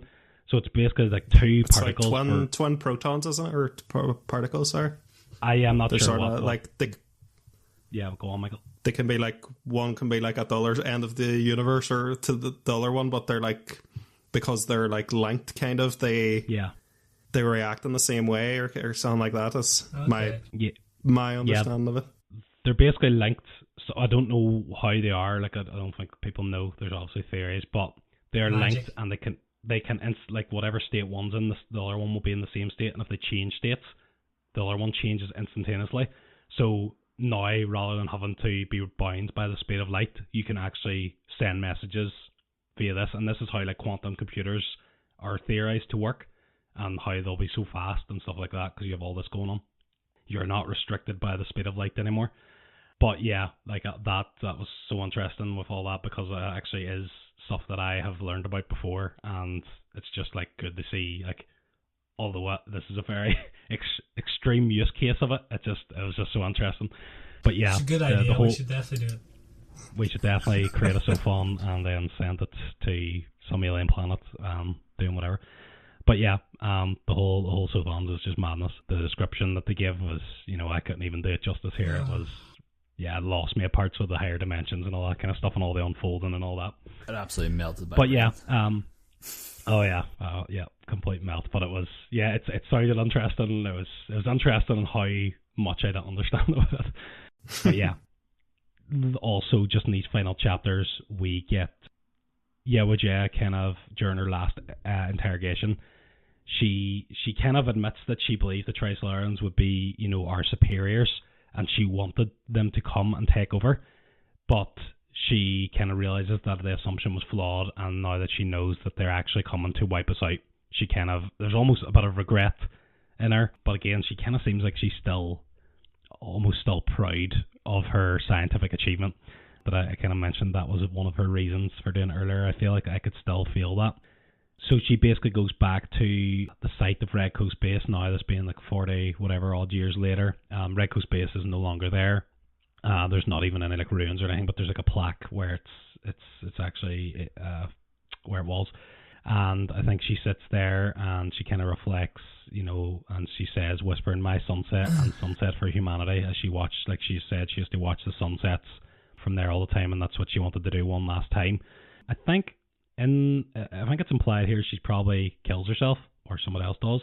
I don't think it actually says that, but I'm pretty sure that's what it implies, because it says something about blood. But yeah, I'm not sure what you guys thought about that, but you can get on to that in a minute. That's kind of what I took from it too, yeah. Yeah, I kind of thought it was her kind of going, I'm like, my work here is done, or whatever. But there's another scene in one of these last chapters called Bugs. I thought this is a really, really good scene. There's a bit in the show where, like, all TVs and all show the phrase, "You are bugs," as in humans are just bugs to the Trisolarans. These are nothing to us. We'll come and wipe you out straight away. And then the cop, or not the cop, the detective, he's sitting there, like, even though he doesn't have this whole, he's not really a science person, doesn't understand completely what's going on, he does make this really good remark saying, I think they're looking at like a swarm of locusts, and it's like humans, think about Trisolarans have this technology advance over humans, but how about the advance that humans have over locusts? And it's like, we've been trying everything, we've tried burning them, we've tried pesticides, we've tried this and that, and we still can't get rid of all the bugs. So it's kind of like, yeah, if the Trisolarans come here, I don't think it's going to be as easy for them to get rid of us as they think it will be. And I think it was a really good kind of like moment of hope. So I think like the last two chapters, this kind of has this like parallel kind of contradiction in terms of, you know, Wang and the detective having this renewed hope, and then also having, you know, when Jay is kind of, you know, being very alone, and her kind of seeing this humanity's decline and what she's done, and actually she hasn't improved humanity by what she's done. She's actually going to cause humanity to get wiped out. So it's kind of this contrast in terms of this ending, which I thought was quite good, what I quite enjoyed by the ending. But yeah, that's basically the book. So we'll kind of cover those last points then, and then we'll move on. So let's go to you first, Stephen. Yeah, this is where it fell down again for me. Not too bad, because it wasn't that much left after the last bit. The Sophons was the hardest bit to get through, but the stuff with the locusts and where it just sort of ended. It was a bit annoying. The locust thing was cool, right? That was a good analogy, right? Again, I was annoyed that the detective or the cop or whatever came up with it and then it wasn't Wang. But anyway, I liked it, but it was and the Red Coast thing was good too. But like me and Michael were saying earlier, there was no sort of resolution to this book's plot at the end. It just sort of ended, and that was a bit of a letdown for me. I like it when the book has a self-contained story that can lead on to another story, and then that second story can obviously refer back and everything, but it's mostly self-contained and so on. I think it's far better like that. So this was a bit of a letdown in terms of the ending for me. No, yeah, I get that point, because I make that same point anytime I get a book like this that doesn't have it, and I would agree on books that aren't self-contained. Like, I feel like, yeah, this doesn't. It has like this. It is a satisfying ending for me because of this little glimmer of hope that, like I just mentioned there. But yeah, as a self-contained story, I feel like, yeah, this doesn't have that. So yeah, it is. I agree with that point as well. Yeah, Michael, what about you? Yeah, I agree with what you and Stephen just said. You know, about the ending. Sorry, see the part I was talking about previously on the previous section, the Sophon, I was actually referring to the part that you covered. You know, with the that's what I was actually talking about. I thought it was a really cool idea, and I actually had heard of quantum entanglement before. I didn't actually know it was under that name, but I've just heard of that concept of like the particles, like those twin particle kind of things. I don't know if I read it in like what do you call? I don't know if it's on A Brief History of Time but I haven't read many physics books, but I've definitely read about it somewhere. I know like even Einstein himself like had issues with like understanding quantum physics, so like I think we can be forgiven for not fully grasping it. He says God does not play dice. See what you've done now is that I'm going to end up reading about this for like all night after this sleep. So thanks for that. Yeah, I thought it was a really badass moment of like, first the Trisolarans like send that message, "You are bugs." It's just so chilling. And then the detective's kind of observation about the bugs. It was that little glimmer. That even though like I don't think there a lot of arcs were self-contained, and the story didn't have, to me, like the full kind of experience of a story. I still think that's a good place to end it. You know, like that little glimmer of hope going on to the rest of the series, with the big imposing. It's a good setup, but it's a setup. That's still, you know, it's this whole book kind of feels like a setup in a way. I was also kind of like, I talked about that afterward. I also done like the fact that the author kind of washed his hands of like, I think he said, no, there's no like political message or anything in this, and I think that's fine if like the author wants to be politically neutral or not really get onto that, but I think it makes it a lesser book for that. You know, I think if he had have tackled or had have had some maybe drawn a link between the Trisolarans being like an authoritarian force, and the government in China at the start of the book, maybe like a link like that, or to say something significant. But I think it would have been a better book for that. But if somebody doesn't want to make like political statements in their book, that's fine. I would have enjoyed it more if the Tata had something like that kind of element to it.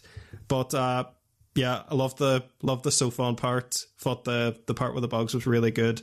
But yeah, as I said earlier, and it didn't feel like, it felt like the setup book kind of, and this kind of capped that off. Yeah.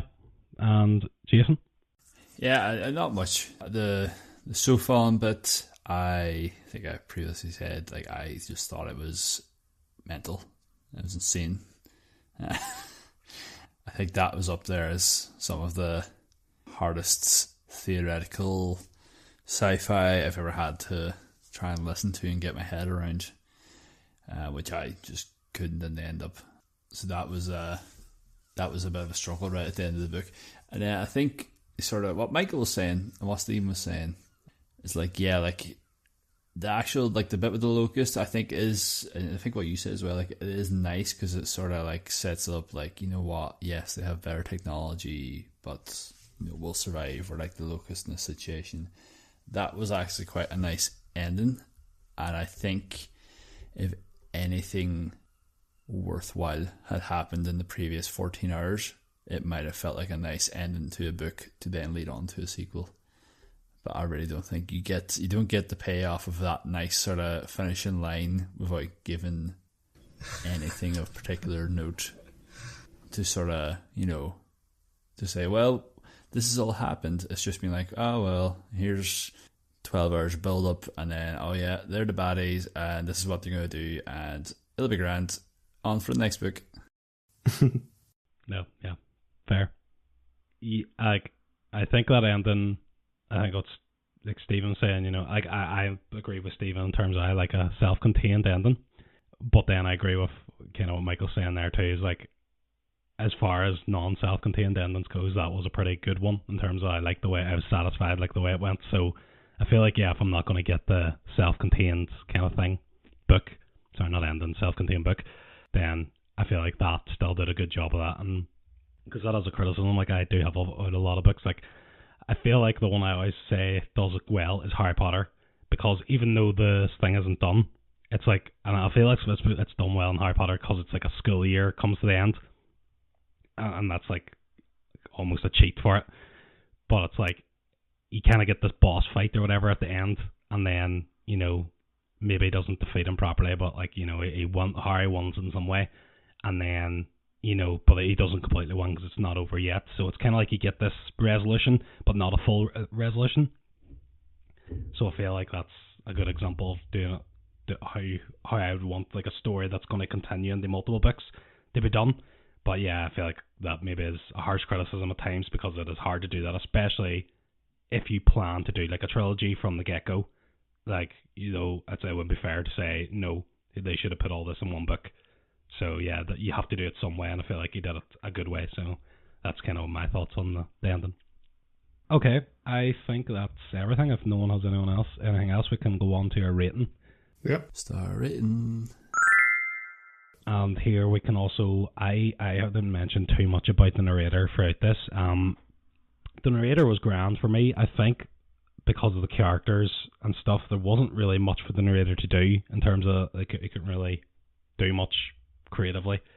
So I just said that the narrator was okay for me. Like, I didn't think it was amazing or terrible, just somewhere in the middle. So yeah, I'll just you can kind of add your own thoughts on the narrator to your own when you're doing your star rating. But overall, I really enjoyed the book.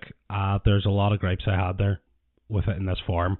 Like I said, the TV show with the same story and all, just in the format of the TV show and the way they've done it there, I thought was basically improved on every gripe that we've had.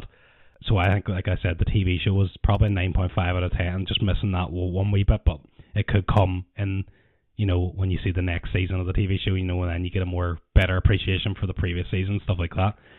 But I think I still really enjoyed the content of this book. Still loved the hard science fiction, and the overall idea of this I thought was great.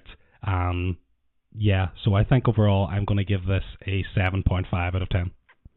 So I will move on then. I'll maybe go to the order that I think will be, going from my rating being the highest downwards. I think, Michael, you'll be the next highest, so I'll go to you first. I don't know about that, but I thought Stephen's review is a bit more positive than mine. So I'm a harsh as I rater, said, though, remember? Stephen's a harsh rater. As I said, I had a lot of issues with the characters in this book. And as we were talking about it, I realized like a lot of the big moments in this book I actually enjoyed, but it was like the connectivity between those moments that I was struggling with, because the characters just weren't pulling me in, and I needed more to kind of hook me emotionally into the story and get me invested. And I just wanted more thematically on the kind of these questions of like, does humanity deserve to, be overtaken by this race? Things like that. I wish that aspect of the story had been explored a bit more to give it a more like emotional resonance for the climax. I came into this thinking I am exactly down the middle with this. If I put the negatives on a scale and the positives on the other side, it would perfectly balance out. I think talking about it, it's slightly err on the positive, just because of the sheer creativity and the imagination of the science fiction aspects just makes this a very memorable reading experience. And I would strongly recommend that the other guys give the show a go, because it seems like all that engagement of like characters and stuff is done better in the show. I know it's slightly blasphemous to say that, to prefer shows and movies over books. Sometimes people don't like that, but it's just my personal feelings on it. But so I was coming onto this thinking right down the middle, a 5.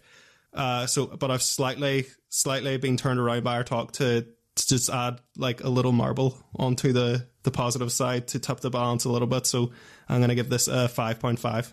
Yeah, no, fair enough. Again, like I thought when I was reading this, being like, this is such hard science fiction, like I wasn't expecting amazing ratings. Like I would expect you, to like the show a lot more. And again, I would recommend doing that. But yeah, no, fair enough. So we'll go to you, Stephen. Yeah, I would rate it higher than Michael. So there's that. I was kind of struggling with what to rate this from the start, and that's why I was looking for the Google Docs, because I wanted to see the scale again. I think I'm gonna rate it a 6. I was kind of erring on a 6, on a 7, or between a 7 and a 6. And I think I'm just gonna give it a 6. It was good at times. Other times I couldn't bear it. But then of course I had that moment at the end where I absolutely clicked and thought it was great. But taking the whole book, like the whole thing again, going over the whole thing again here, it kind of just solidified to me that it was just okay. Yep, fair. I'm surprised. I know you did enjoy it, but I just thought Michael was struggling. You said you're struggling a lot, Michael, so I just thought you might have went a bit higher, and then Stephen, again, being a harsh rater, being a bit lower. But yeah, fair enough. Yeah, I don't know. Like, it's just, I think I was balanced right down the middle. It just, yeah. We didn't get a lot onto a lot of like the. I don't want to keep harping on about the character stuff every single section, but it was like a constant issue for me throughout the book. I would have been repeating myself over and over again if I had to keep bringing it up. No, I mean, fair enough. Like, whenever we do these reviews, you always are like the first to talk about the characters, and I know that's like an important thing for you. And yeah, I completely agree. This did not have that. So I am a character driven kind of. Yeah, I do. That is probably the most important thing to me in story. I can do like a boring plot with really great characters. That I would probably rate that high. Where I know everybody's not like that. But yeah, like if it's good characters and good conversation, like the plot can be slow. Yeah. But like if the characters are nothing, it's hard to drag the lifeless corpse of a plot along. Right. Well, on that note, let's go to our lowest score, Jason. Yeah, that was. I really wanted to like that, Johnny. To say, I really thought that was going to be up my street. I had the book in my diary. Emma had bought it, honestly, months ago. When you first started talking about it, I was like, this boy's definitely going to pick this book at some stage. Bought it, was sitting there downloaded, waiting for this day. And I really thought it would be my cup of tea. And I really struggle with it. I don't necessarily think it's the hard science fiction as a genre. I just felt like this one was just so almost like Reddit level. Oh, that's harsh. Like, yeah, like, you know, just that, like, you know, I need to show how intelligent I am. Maybe the guy is just very intelligent. Maybe I'm just very dumb. But you're calling him a neckbeard? Yes, that is probably the word. That is probably the word I'm looking for, yeah. That neckbeardy, I'm just going to write quantum physics into a book and fuck the characters. And the plot, as it's described, is a bit of a lifeless corpse being dragged along by the 14-hour runtime. I didn't find there was many redeeming qualities. I think I've actually spent like the last 10 minutes debating what number to give this, and I have decided to go with a 1.5. I don't quite think it'll be the worst thing I've ever listened to, but I really... Is it worse than Hitchhikers? I think that's the question that's on everybody's mind. Yeah. It was on my mind for a lot of the past... I've sort of thought about this. This came off in my head because I finished the book a while back, and it sort of came into my head every so often. Like, do you dislike it more than Hitchhikers? I don't know. I've hemmed and had. Do I want to give it a 2? Do I want to give it a 1? That's why I've sort of gone down the middle of those two. And I think come the end of year recap episode, I very well could bring it down. Because at least the redeeming quality of Hitchhikers is that it's not as long. Yeah. Who picked That's a good point. Journey to the There's the whale as well. There is also a whale. There is a redeeming quality. Who picked Journey to the Center of the Earth? Was it Stephen or Jonathan? Yeah, don't bring it up. Yeah. No, well, I think we were all about 2.5. We were all around that region on that book. It's kind of, I feel hard. Similar to this book than I felt to that book. But at least with that book, there's some characters. I expected such good things for that book too, but it just didn't deliver, did it? They both feel similar in the regard that they're like, even though it's an older book, it's sort of hard sci-fi as well. Yeah. And like especially talking about the minerals and stuff, I remember that there. But like there were interesting concepts that like I thought I was really on board with the concepts themselves. And at certain points, but then like the way they were explored could have engaged me better. That was like a hard science book masquerading as an adventure, where this is a hard science book masquerading as a like murder mystery. Not murder mystery. Yeah. You know what I mean? Mystery. Yeah. I would argue that at least with Journey to the Center of the Earth, it gave us characterization and plot. Yeah. It just felt like this was beating a dead horse at one point. Sort of. The plot was a very light touch in that book. It was, yeah, well, I felt there was more of a plot in that book than this book. Well, it'd be very interesting, and if I haven't already, just in case I haven't, but I would definitely recommend watching the TV show, right? Just in case I haven't already recommended it. I'll watch it, but that doesn't improve the book for me. So. No, but I would love to then see, out of 10, what you would give the TV show to see if it is like the way I have improved, like, although I only improved by like 2, it's just in terms of the story itself. Yeah. Are they going to screw up the ending though? That's what I want to know, seeing as it's the same guys. Oh yeah, I know, but they have material they work off, so it's Game of Thrones guys, isn't it? Yeah. I was really looking forward to watching the show, and I was honestly so crab it once I finished this book. I was like, I'm never watching that TV show. The TV show is good. It is good. Yeah, we have loads of Game of Thrones actors too, like Sam and Liam Cunningham. I know both of them. Wang? Is Sam supposed to be Wang? No. Wang is split into a few characters. Is he Warlock? Yeah. Well, kind of like Sam's not really like. There's a few new characters, almost like they're kind of a friend group of physicists in the show, whereas in the book it's really just Wang. And is there a reason why it's also Americanized, other than it's just American studio? Yeah, I mean, I just think Americanized for the sake of American enjoyment. Fair. Standard. Well, it's actually set in Britain, so. Oh, well, right enough. They're not even American. Sorry. Yeah. Sorry, westernized is the word. Yeah. Right enough. Yeah. The two actors I know are not Americans. So yeah.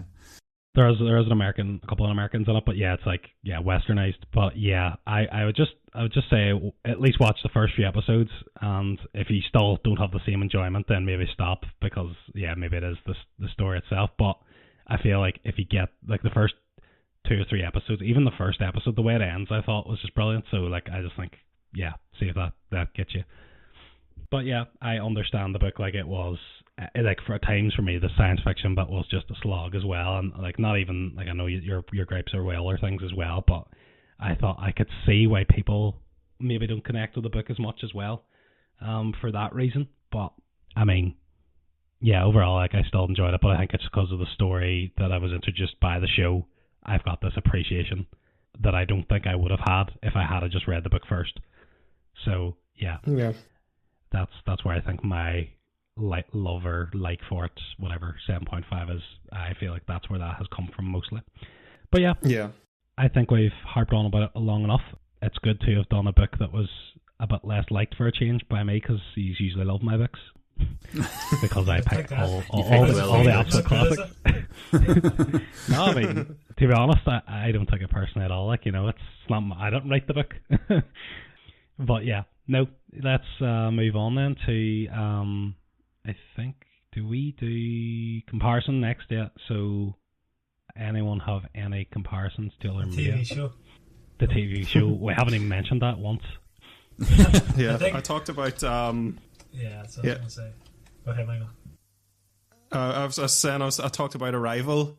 It's another really unique take on aliens. It's a really, really mind-bending movie about like how language can alter the way you think about the world, and even the perception of time itself. I strongly recommend that movie. It's by, what do you call your guy who did the Dune movies? Denis Villeneuve. Yeah, really great filmmaker, really great movie. Oh, very good movie. It gave me vibes of that. Yeah, just watch all his films. Really fair. Yeah. I haven't seen Dune 2 yet, but I've seen the first one. It was really good. Yeah, second one's really good too. Second one's better. Yeah. And I do have trivia for, well, a couple of bits, but don't know if you have any other comparisons. I've talked about the show endlessly here, so that's my comparison. No, I think I've harped on about the hard sci-fi books I wanted to enough. So.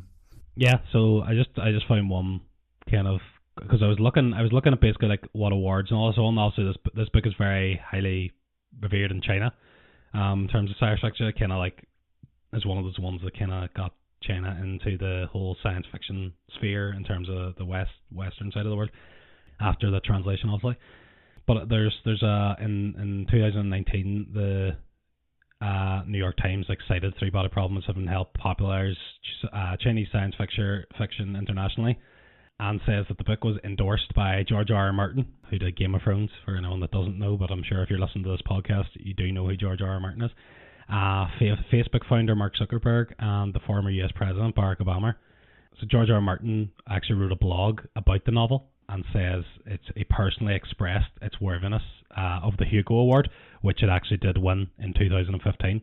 So it's just one of those book awards for like a best novel, I think it was the category.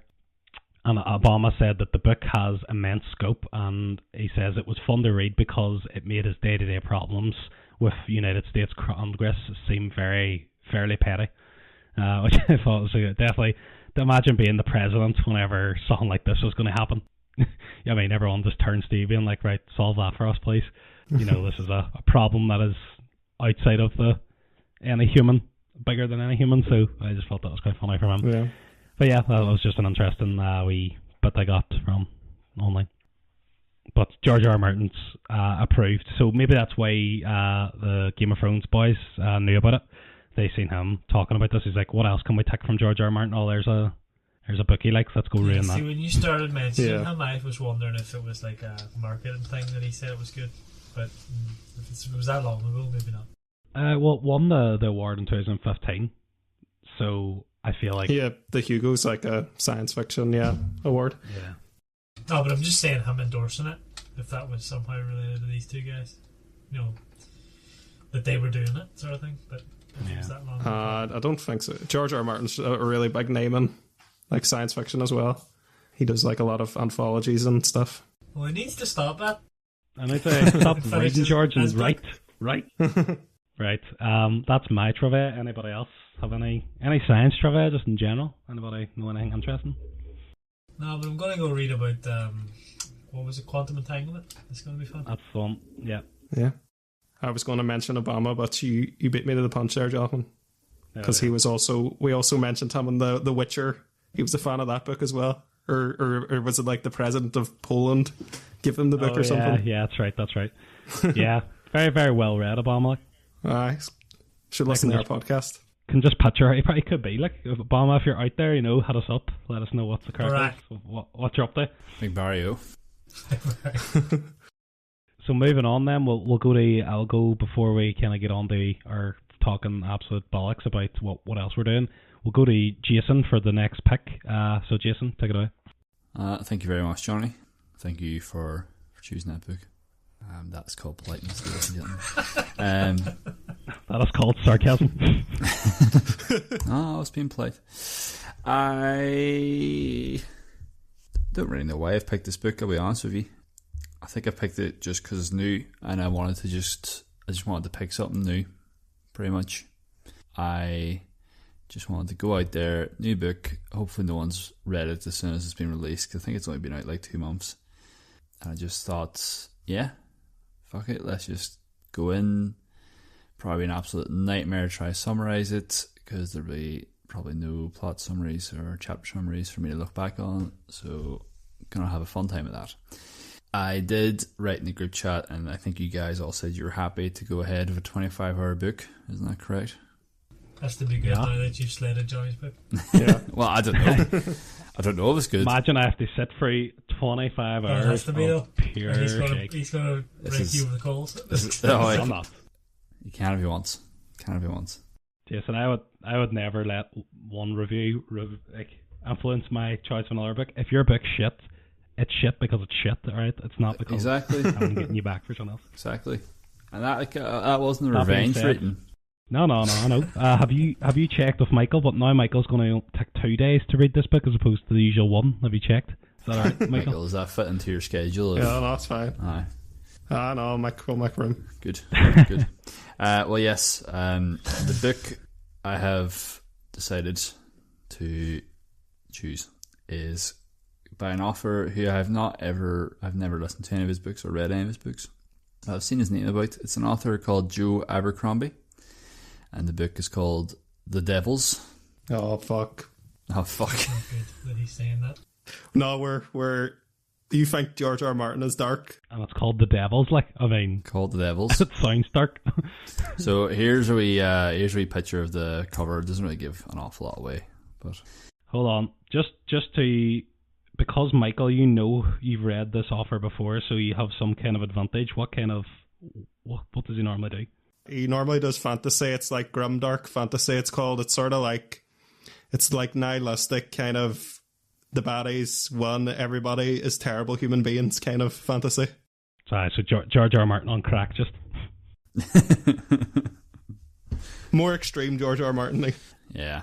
From I'll give you a few hints. I suppose Michael sort of said what I was thinking of giving you is, from what I have gathered, this seems to fall into that very dark fantasy genre, and I've even seen people describe it as a horror book. So, yeah. Would anyone like to guess the plot? So the king of the devils is doing something. Right. Stephen, is this your guess? Yeah, just looking at the cover. There's some sort of devil royalty involved, and He's lighting the way for the devils to come into the light. I don't know. King of the Devils. King of the Devils. Right. King of the Devils up to something. That could be fucking anything. That's what I said. What's your guess? What's your guess to see if I'm right? Let me see. So the only way that you know, could be wrong now is if me and Michael both say that he's up to some particular thing and he's absolutely not up to that, which means your answer covers everything else. Well, his answer is Just get in there first, okay? that the devil's going to make the other devils come. Hello. I feel like the devil, like there's nothing to do with devils here. Like I just feel like that's just the name of the book. I think, Michael, you should definitely go last here because yours is going to be a very informed guess. So yeah, skull. So we've got here a skull with 2 candles where horns would be, I guess, and then the actual mouth of the skull is a crown as opposed to the lower mandible bone area. What's your guess, Johnny? I'm thinking. I think right. So it's this guy. This guy's dark fantasy. So I'm going to say that it's this group of assassins, like the Dark Brotherhood in Skyrim, and they are attempting to. They are the Devils. Is their organization, and they are trying to assassinate a king. Final answer. Lock it in. Lock it in. Lock it in. Right, Michael, go for it. I'm gonna guess that the book, the devils in the book are a group. I agree with that part of Jonathan's. I think that they are a group of kind of underground, like outlaw / bounty hunters, and that they have been given a task maybe to kill somebody in the royal family.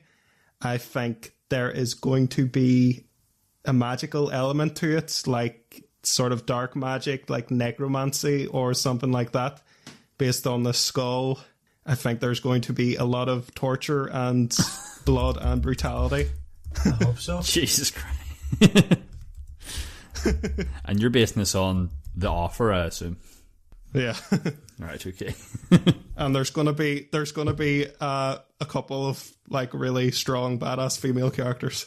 Strong badass females. Well, that's what we like. So, right, is that your guess locked in? Yeah, I'll lock that on. Yeah, Grand. I feel like you could win this purely that you just given the most detail and covered quite a wide area. So he's just taken my answer and then added more detail to it. Yeah. So I basically can't win now. Now, if one of the characters is a royal person, I win. but what if the detail I added is wrong, Jonathan? Then you would win. true. What if I went in the wrong direction? See, if the word assassin is mentioned anywhere in this book, I won. Only if they're assassinating a royal. Bounty hunters are Only if kind of That's assassins. an important distinction. Bounty hunter's basically a legal assassin. I mean, he's not wrong. Good guesses, lads. Thank you. Some quite filthy guesses. What's your but guess? Sure. Have you What's your guess? started this yet, Jason? No, I haven't. you wanna guess? I've slightly read the plot summary. I think I have a rough enough idea that I think any guess I have would be Alright. tainted. Fair. One thing I would say is I don't Is know if the it's just the pattern, but the skull to me nearly looks like a map or something. Like the texture in the skulls. Oh, aye. Yeah. So maybe there's some sort of adventure or something. I don't know. Do you want to add? There's a map as well, Michael. Do your answer? Just to add a wee bit more detail. There's a map. Locked in.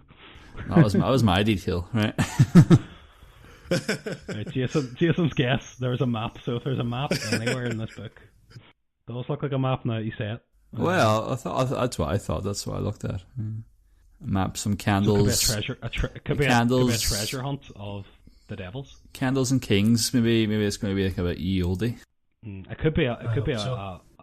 all female rock group called the Devils, and they just go around absolutely slaying at concerts. Assassinating a concert. So, Jason, do you want to give that one more time with the narrator as well?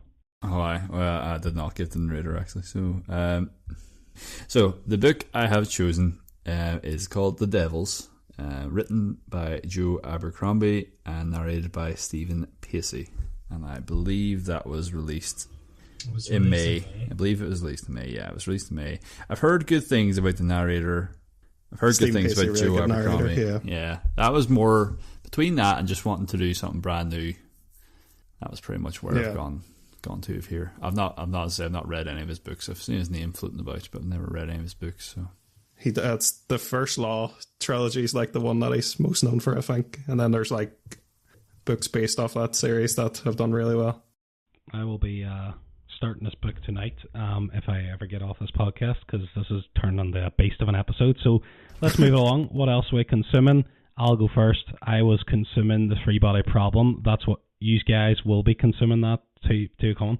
I think I mentioned the last one. I was trying to buy a house. I have now got a sale agreed on a house, so I am currently buying a house. That was taking up a lot of my time going to house viewings and all that. So hopefully in the next maybe 2 episodes, because it usually takes a few months to actually get through everything, I will be announcing that I now live in a new house. We never know, but that was taking up a lot of my time until recently. I also was watching Yellowstone. There was a lot of hype around that. I always have been wanting a good cowboy thing. I don't think it's absolutely amazing. I don't get all the hype. I think it's good, but it's not absolutely amazing. It hasn't scratched that cowboy itch, although it is set. It's kind of modern day cowboy. I kind of want something that's, Red Dead Redemption TV show, basically. Yeah. Have you ever tried Deadwood, Jonathan? Deadwood's HBO Cowboys? Oh, there we go. HBO Cowboys. That's exactly what I'm looking for. So it got cancelled or something. It's a pretty dark show.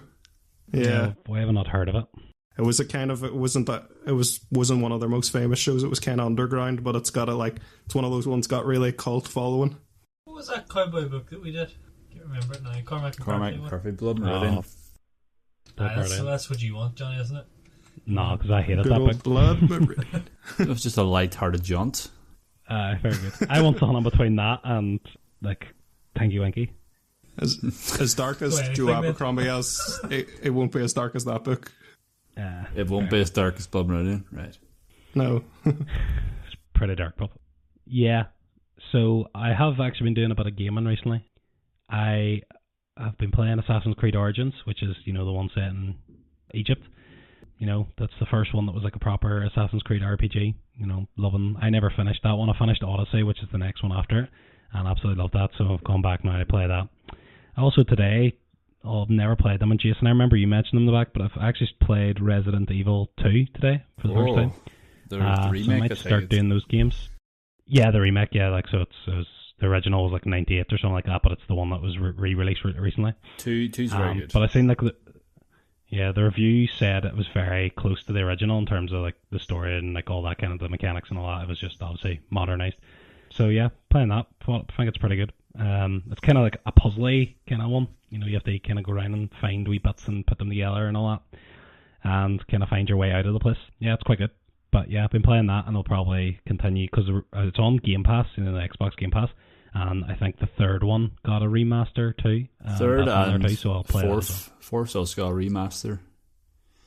Many are there? 7 or something? 8, and there's a 9th. There's a trailer release for the 9th, just quite recently, within the last couple of weeks. See the one that I seen a lot about was the Village one. Is that like a spin-off, or is that one of the numbered ones? They're all that's number 8. No, Village is number 8. So it is. It's just called Village, but it is 8. They're all loosely related in a way, but I'm sure people will probably hate me for saying this. I don't think there's the plot. There is a overarching plot, but I don't think it's massive unless you're looking through every single file and reading all the sort of stuff he finds. It's not really the overworld connecting plot isn't massively obviously pointed out to you. Each game is very self-contained. There is an outside thing, but it's not. You don't need to worry about it if you don't want to. I would say yes, pretty much. I would say you could definitely go down a rabbit hole and probably watch a 3-hour long YouTube video to tell you all the history and how it's all linked. It'd be probably quite interesting, but fair. No, but yeah, I really like them. I've never I've played all of them. Thought about playing, and I remember you talking about them before. And you know what? I think the reason I got onto it there recently is because I watched 28 Days Later. The first one. I'm going to watch those other ones, so it's just kind of feeling a wee zombie kind of mood. So it's just I'll just pick up that and play that. So yeah, That's me. So yeah, let's go on to whoever else wants to go next. Let's see. I'm playing a lot of Hearthstone Battlegrounds. I'm back on the train. It's a great game, love it, but I don't play enough of it, and they've just changed the meta for it, and it messed up my whole thing. But that's fine. Still playing World of Warcraft like all the time. Me and Sarah watched all of the season 1 of Andor. That was good. Oh, good yeah. to go back to that. And then we started season 2, but we haven't finished it yet. But I'm enjoying it. I finally finished The Wire. I'm pretty sure I was watching that on the last episode. But I finally finished it. It was great. Great show. There was parts of it I really didn't like, but there was parts of it that I loved. So, yeah, great TV. I'm currently watching Always Sunny again while I'm trying to figure out something to watch. And you guys recommended me something before we started this that I'm going to pick up, but I've forgotten what it was called. The Studio? Is that what it's called? Studio, yeah. The Seth Rogen thing. Going to give that Studio. a watch. The Studio, yeah. Going to give that a watch. Yeah, I think that's really it for me. Don't have a lot of time anymore. Fair. Father of 2, I can imagine. I feel like I have no time and I'm a father of none, so I'll go next. Yeah, just to further add to the Resident Evil chat, I would say 2 and 4 are some of the best ones, Johnny, so enjoy both of those. What have I been up to? Pretty little. I started watching The Studio just last night, the Seth Rogen show. I thought it was quite funny, so I was already recommending it. Steve and Michael was chatting about it there beforehand. It's really good. I probably have been up to loads. Can't really think. I've just been quite busy. I've just been helping to sort of babysit my niece. I saw 28 Years Later in cinema. I thought it was quite good. Ending's a bit insane, but I'll not say anything else. I've not really played an awful lot of video games. I was addicted to Balatro for like a week. Balatro. The poker roguelike game it hit me like crack, honestly. It was insane, but I've managed to wean myself off it again. I've weaned myself off, but yeah, if anyone's looking for some crack, definitely play Balatro. Game is... He knows that I've got an addictive personality, and he pointed me at this addictive game. It was really mean. And then you enjoyed it, yeah. Well, then you've went back to Hearthstone anyways, the same game you've been addicted to for fucking 10 years. I can't help it. I get the odd Balatro on that now and then. I haven't played it in a while. I just don't play many video games at the moment. Apart from that, yeah, just work, chilling, going on holiday next week, so that'll be fun. Time off. Where are you going? Going to France, going to Le Mans. So it's from Yes, Le Mans. America used to live there when she was living in France for a year or so. Any races? Nah, the race was like last month, I think, the 24 hours. But like, Okay. maybe go see the track or something, I don't know. But don't really have much in terms of plans, just time off, just relax, not be at work. Mary Kate's off work at the moment, so I'm very jealous of her summer holidays. So yeah, I think that's about my crack. Yep, for me, I've watched a few things. I watched The Substance. Maybe that got a lot of buzz this year, I think it was, in it. Like a kind of body horror kind of movie. Really, really enjoyed it. Thought it was a good movie. I watched another horror movie, Terrifier 3. Don't think I've talked about these movies on the podcast before, but they're like slasher movies, like modern slasher. They're known for being very, very gory, but like it's kind of got that thing where like Freddy Krueger got, where he got kind of, I think he gets like too funny and too charming that he kind of stops being scary as the movies go on. I think that happened to some extent in like the third movie for me, which I don't think that's like the popular opinion. I think most people really love the third movie, but it's like he's starting to get like the actor's really good at his mannerisms and he's really funny, but it's less scary, I would say, than like the first two movies. I watched the last season there of Squid Game. Well, supposedly last season. Obviously, I think this was probably should have just been like a show that had one self-contained season, and they just wanted to milk it a bit. But I was still pretty good. I enjoyed the final season or final two seasons. I suppose it was broken up on the two They're doing an American one of that now, aren't they? Yeah, Well, that's the rumours because of how it ended, yeah. I watched the new season of Black Mirror too, and I thought that it was maybe not as good as like the vintage like first few seasons, but I thought it was a bit of a return to form for that show after the last couple of seasons not being quite at the level it was previously. I think this season was really good, and there's some really interesting episodes and some, you know, they had a problem. I think they were recycling a lot of the same tropes and struggling to like explore new ground, and I think they do it a bit more in this season, so I definitely recommend that. And apart from watching those things, I've just been running away, and it's been very tough because we have it's been very hot here in Ireland, as it's been hot in a lot of places, and just looking forward to the football season starting again because summer is long. And we've signed a load of great players. It's even longer when you're a Man U fan and the season starts. So. Well, I think 2 good signings for United. It's just offloading the dead wood now. Yeah, we just need to which sell, is going to be a big problem. And get more in. I'd say we still at least need 2 or 3. Yeah, those two are good signings, though. I think, though probably overpaid a bit on. Yeah, but everybody's overpaying for players on this window, like so. I know. I think Arsenal paying 50 odds for Madueke or whatever is insane. Yeah, that's crazy. I think it's just because he's homegrown, he's English, so it's all that side of things too, isn't it? Yeah. Anything else? Don't think so. We'll probably remember everything now when I come off, but usually the way. It was important you would have remembered.